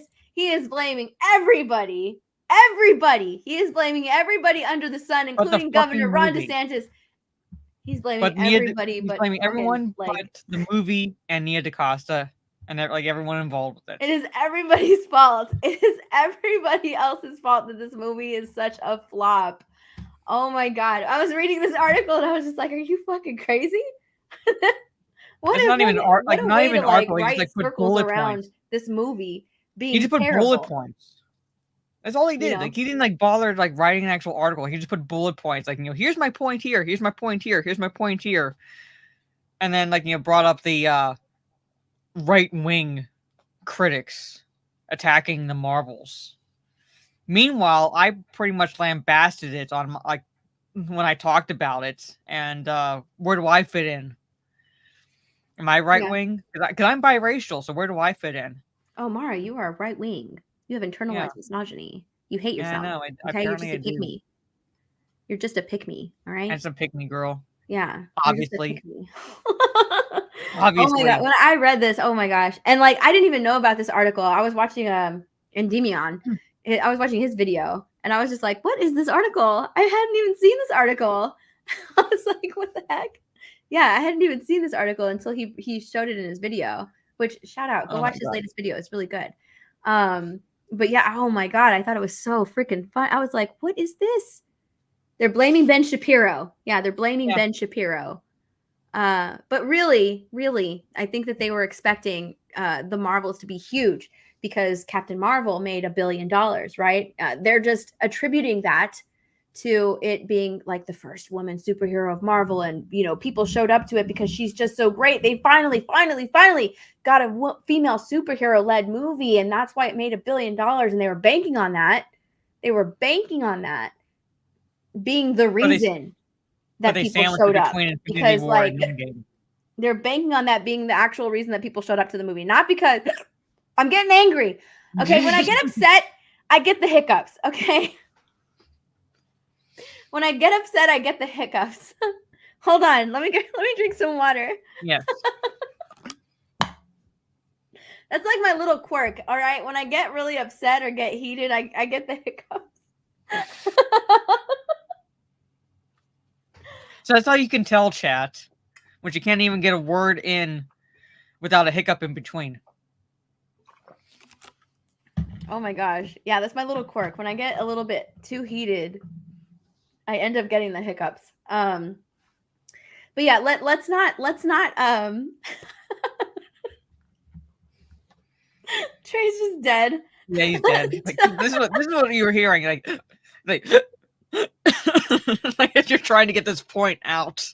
I am trying to get this point. Yeah, whenever I get a little heated, I end up getting the hiccups, which doesn't help. It doesn't help because I'm already kind of small, and I try to get angry, and then I end up getting the hiccups, and I just look like a tiny little hiccupy mouse. Pretty much.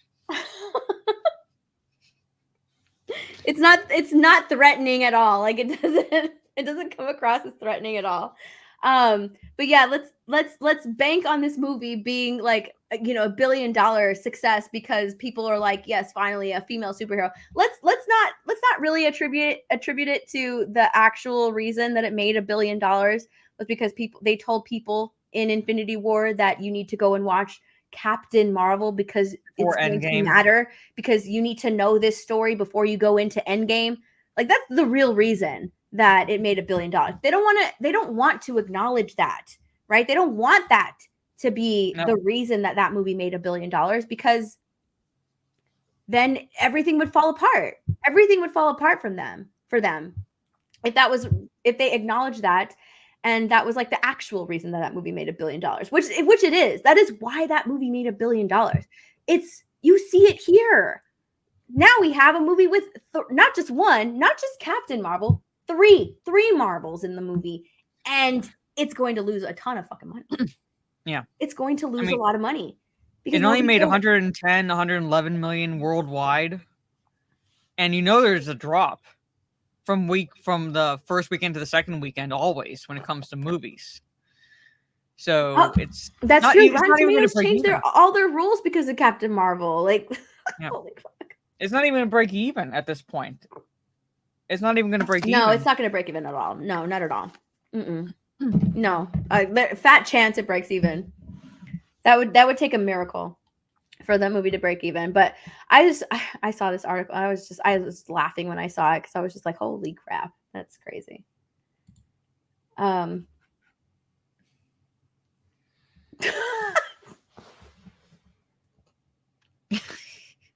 Yes.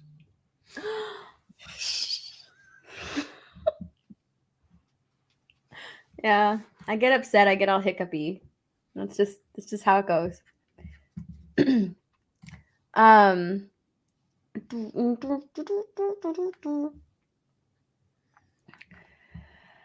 Oh my goodness, my throat. Okay. And then the Marvel's terrible box office, but I mean, the Hunger Games is performing worse than the Marvels, which sucks for Rachel Zegler.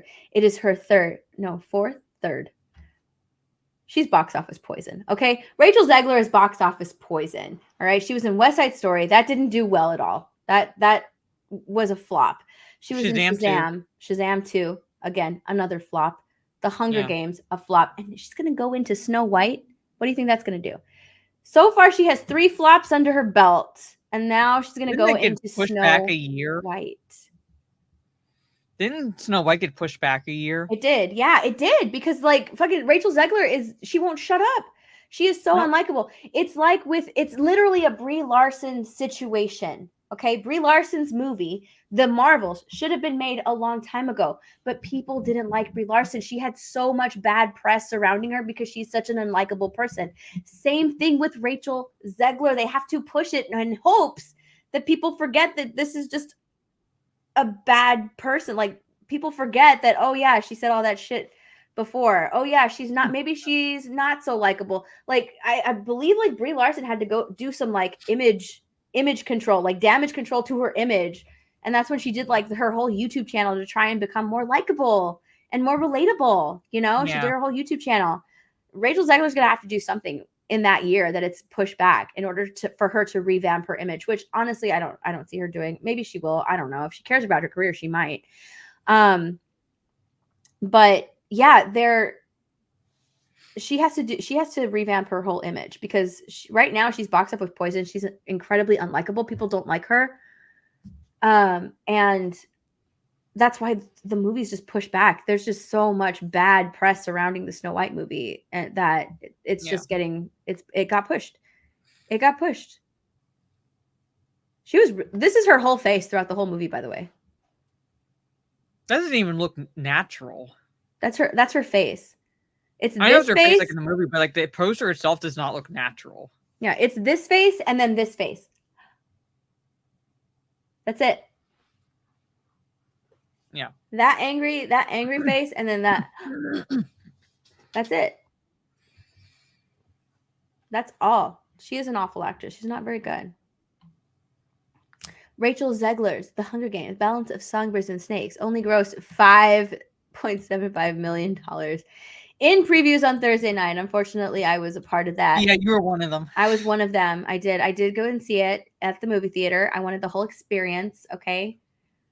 I wanted the whole movie experience because I do like I might not like Rachel Zegler, but I do like the Hunger Games. So I did go and see it in the movie theater. Unfortunately, it was mid. That's nearly 1 million less than the Marvels. That sucks. That sucks. Oh my gosh. It was really bad. Honestly, it's so funny because I put out a tweet about like I went and saw the Hunger Games. There were so many people that were like, I didn't even know there was a new movie coming out. I didn't even know there was a new Hunger Games. Like, yeah, they didn't know. They didn't even know. So that's interesting. Yeah. Not gonna lie, I actually like this guy. I like this character. Like I said, like you said, like if it had just been like I understand he had to be a mentor to a tribute, but if they moved the stupid romance angle between him and Rachel Zegler's character and just focused on his evolution from like where he starts to like like where he's like now at the point where you can see, okay, that's the President Snow I know in character, the manipulative. Yeah, I feel like it needed to have romance because they're going for that younger audience, just like the original, like the Hunger Games movie did. They're going after that young tween audience, but they're just not getting it this time around. They're not getting it. She's singing in this scene, by the way. Yeah, pretty much. She's singing. I tuned her out each time she sang because I'm like, okay, I got 8 minutes. I can look at my phone. She's singing in this scene. She's singing to him in this scene. She sings a lot in this movie. There's so much. Yeah, she's singing in this scene. But yeah, box office poison. I saw this funny meme. Hold on. Let me see if I can find it. Oh, it was so good. Dun, dun, dun, dun, dun. Hold on. Let me see if I can find it. It was so good. Oh my God. Where is it? Where is it? I think it was a reply to me. I'm looking. Well, he looks like an Eminem reject in that scene, but the reason why he has his head shaved like that is because he's in the military at that point in the movie. Yeah. Whereas like earlier on, his hair is a bit longer. His hair was different. It was longer. Yeah. He looked like he belonged in District 1. Like, he looked like he belonged in the Capitol. He had like a Capitol haircut. He got it shaved. Him and his friend both had to get their head shaved because they're in the military now. Yeah. This one. This is so good. This is so good. I saved it to my phone. Jeff Smith. The face on that. Good job. I saved this to my phone. This is such a freaking good meme. I was like, oh my God, this is perfect. She's fucking box office poison. 3 flops. Yeah. She's headed for a 4th. Oh my God, this is so funny. She's headed for a 4th. Tomani for 10. Thank you. Do either of you believe that Rachel Zegler, Brie Larson, Jodie Whittaker, etc., really think that way? Or might they just regurgitating some talking points being pushed by their studio masters? I think it's a little bit of both, honestly. Yeah. It's a combination of both. It's a combination of both. Yeah. I think it's a combination of both because they do get talking points. But it's how they elaborate on those talking points. And Brie Larson is an activist. Most people in Hollywood are activists. So they do have that activist mindset. Yeah. So I think it's a little bit of both. They get talking points, but they also give their personal opinions, personal views, or they elaborate on those talking points. Archie for 5. Captain Marvel made money in the hype trade toward Endgame, not because it was necessary. Also, that's cute as fuck. Oh, yeah, Mike hiccuping. Yes, it did. That's why it made money. It was on the hype train. They told people that you need to go and watch it. It's very important. And you're going to need to know this character for Infinity War. That's why. And then people went and saw it, and it was trash. It was garbage. Heath Nation for 5. What's up, Heath? Hello, lovely queens of nerdom. Just taking a break from my friend's giving party while they watch Full Gear and show love. Thank you, Heath. And say hi. Love you all.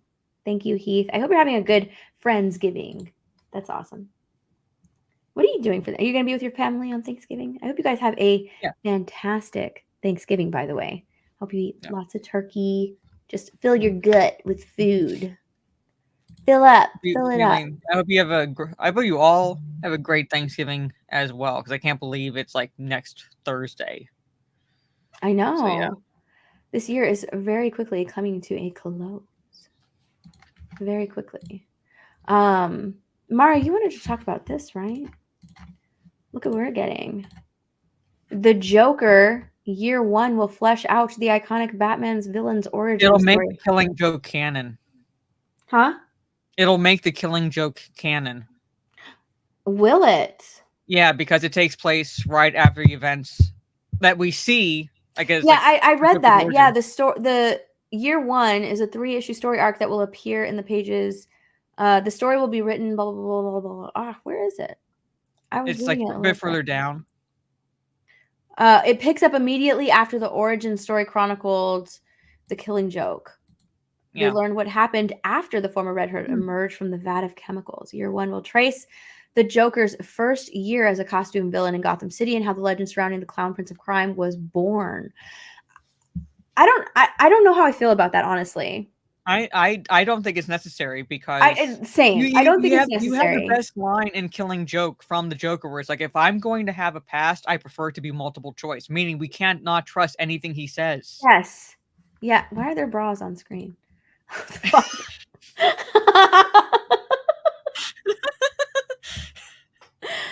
I'm not gonna say anything. Yeah. But this article also brings up, remember the 3 Jokers storyline from Jeff Johns? I love the 3 Joker storyline. Yeah, well, I also that was noting that recent issues of Batman have acknowledged the existence of the 3 Jokers, hinting that the series will offer its own take on that surprising plot twist separate from Jeff Johnson. Yeah, I love by giving Joker an origin story, they'd have to kind of make that canon as well, because which Joker is that an origin story of? Mm-hmm. Or are you going to elaborate on the whole 3 Jokers thing? So that would make that story canon well, while it's non-canon now. So it's like it's going to become, I think, convoluted because of this. So I think they're going to paint themselves into a convoluted corner. Yeah. By doing this. So that's why I'm like against it. Great. I was in another tab. There were bras. Yeah, I don't know how I feel about this. Like I love the Killing Joke and I like the 3 Jokers as separate entities, right? I don't want them. I don't know how I feel about it. Like I feel like I would just want it. I don't want a Joker year 1. Like I like the idea of multiple choice. You know, of him being clouded in mystery. Because he's insane. Yeah, so he's crazy. How can you trust anything he says? He's insane. Yeah, you can't trust anything he says. So that's why I love that line. So why we don't need a proper origin story, because I don't want anything solidified. I don't want anything like, you know, concrete as far as his origin. I don't care. I want that to be a mystery with with that character because of how he is.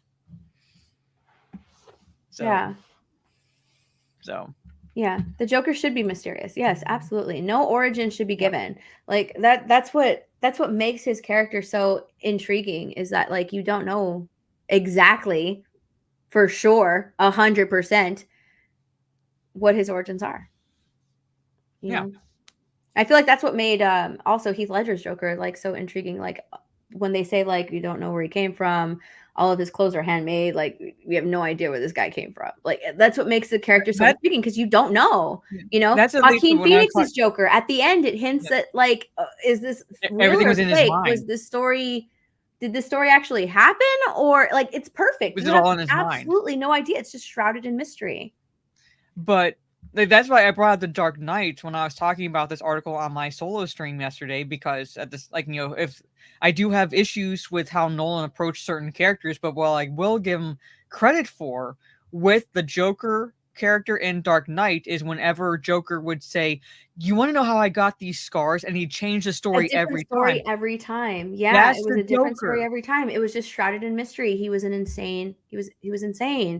So you couldn't take anything that he said really as fact, you know? Yeah. So I don't know how I feel about it. I mean, I will read it. I will probably read it. Honestly, I will probably read it because it sounds like it could be a good story. But if it makes everything else canon, then that's not something that I like. I said, like, it'll definitely make Killing Joke canon. But with the 3 Joker storyline, they're going to have to acknowledge that in some way, possibly with this origin story, because you have that, and it's like, which Joker is an origin of at this point, because it's like you introduce this concept, so it makes it I think making it unnecessarily convoluted. So that's just my opinion about it. We should watch something, Mara. Hold on, let me find it. You know what we should watch is Monarch. And that's what you're going to watch. That's your assignment for Saturday. Next Talk Nerdy is to watch the Monarch episodes. I will. I've actually been wanting to watch that, so I definitely will watch the Monarch episodes. Let me find. What is it called? There we go. Trey, like that'll kill her. Don't make her watch that. What? Terrifier 3. Just don't. No, it already sounds terrible.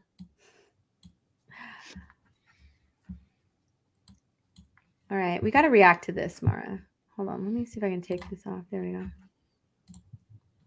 We have to react to this. Madam Web. Oh, I've not watched. This will be my first time watching. All right, I've perfect. Not watched the trailer.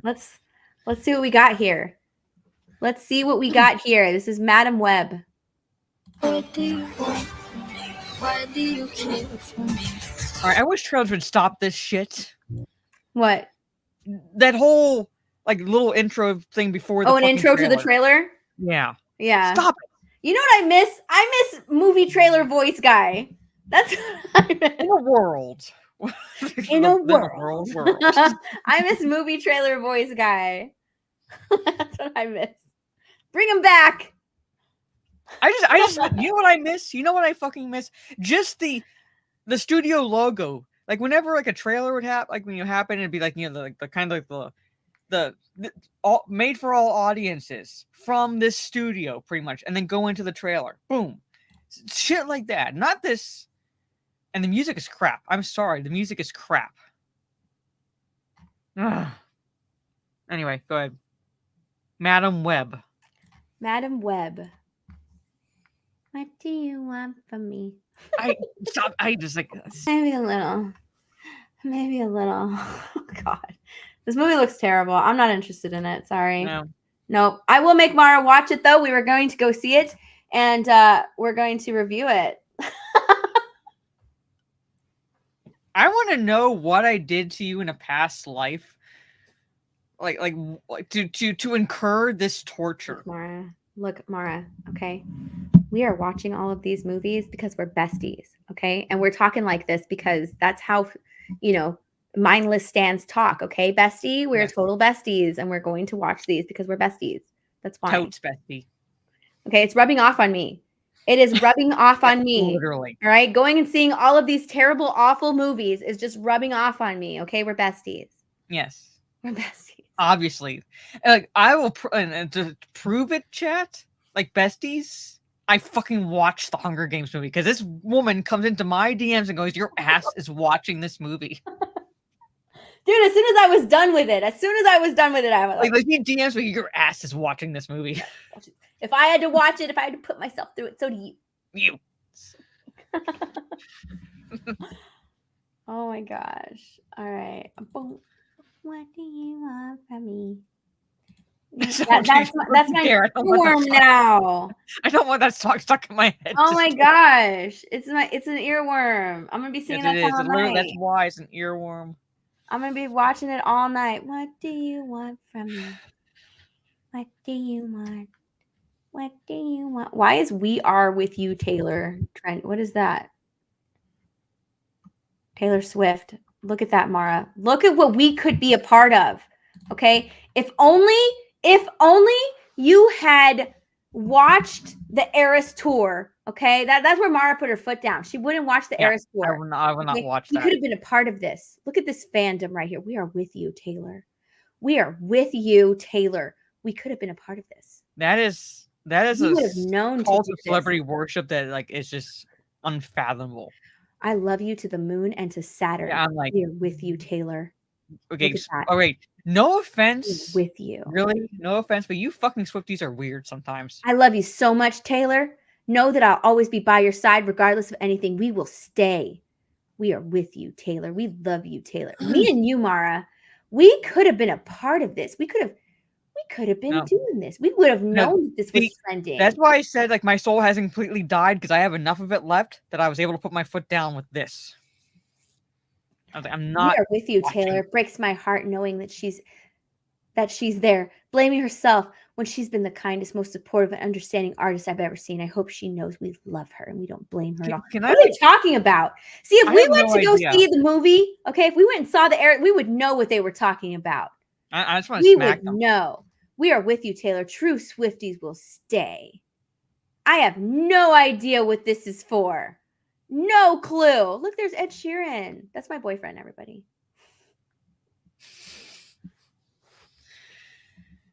Swifties are fucking weird. That's my boyfriend, okay? It's him and Jeremy Renner, okay? Those are my two men. You would think it would be like a Hulk of a man, right? Big, bulky, like, oh my God, with Jason Momoa. Nah. It's Jeremy Renner and Ed Sheeran. those are my two guys. We are with you, Taylor. We are with you. I have no idea what's going on. I don't want to know. I do not want to go down that rabbit hole.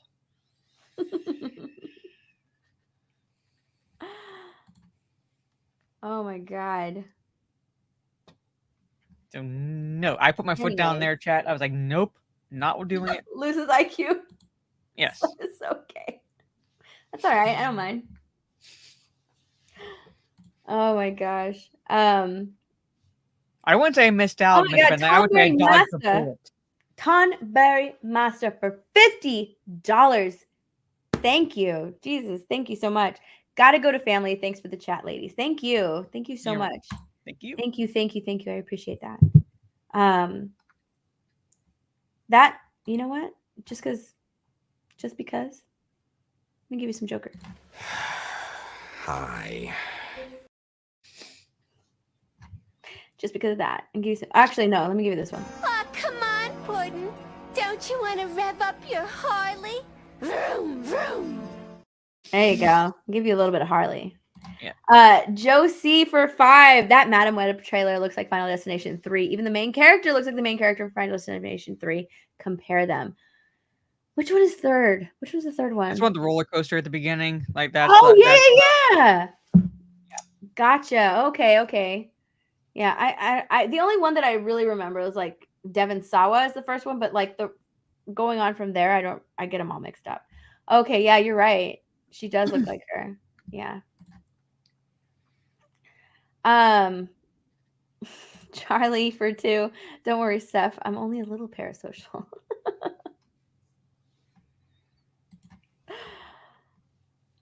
Mary Elizabeth Winstead. Yeah. Okay, I remember. Yeah, Final Destination 3 is going to be good by comparison now with Madam Web. Yeah, for sure. Ugh. But you know what? We're going to see it anyways. All right. We have reached a little bit over 2 hours. Mara, what you got going on? Tomorrow I play D&D in the afternoon, but I will be streaming in the evening. I'm going to see if there's anyone available for Texas Chainsaw Massacre game. If not, then I'm going to stream RoboCop Rogue City, despite the jankiness to the gameplay, because there is a little bit of a lag to it and stuff. I am enjoying it, like playing RoboCop and pretty much just basically just annihilating the bad guys in kind of like it says between the first and second movies, so a little dystopian future. Then Monday will be Mass Effect 2 in the evening, and then Tuesday I might go back to RoboCop. Don't know if I'll stream Wednesday. It depends on how tired I am doing Thanksgiving prep. But yeah, might do a Thanksgiving stream later on in the evening. So, and try to put videos out as much as possible, but life happens. So, yeah, same with me. Tomorrow, I don't think I'm gonna go live after this. I'm actually kind of tired. But tomorrow we will be live on Geeks and Gamers Life. So if you are not yet subscribed to G&G Life, please subscribe. We're going to go live on there tomorrow. I'm not sure what time, probably in the early afternoon. Me and Krista are going to go live on Geeks and Gamers Life. That's where you can find me tomorrow. And then later on in the evening, I will go live on Kick. So follow me on Kick. Geeks and Gamers Life and Kick. Let's go. Tara Christopher 2. Forget the Bikini Mara Tifa stream. When? I don't have the wig. That's the only problem. You have the outfit though, right? I have the outfit. I don't have the wig because she has long hair and my hair doesn't match. Just straighten it out. I don't have a straightener. Oh my god. Look, this is what I want, okay? Animal Crossing dual stream when? When are we going to do it, Mara? How about this? How about this? All right. I will do this for you. It'll be around Christmas. All right? It'll be like, you know, like between Christmas and New present? It'll be like between Christmas and New Year's, I will do a dual stream. I will hook up my Nintendo Switch. I will hook it up close to my PC so that way I can stream from here. And I will do it then for you as like a little Christmas present for you. How about that? Christmas present. Yay. Mara's going to play Animal Crossing with me for Christmas.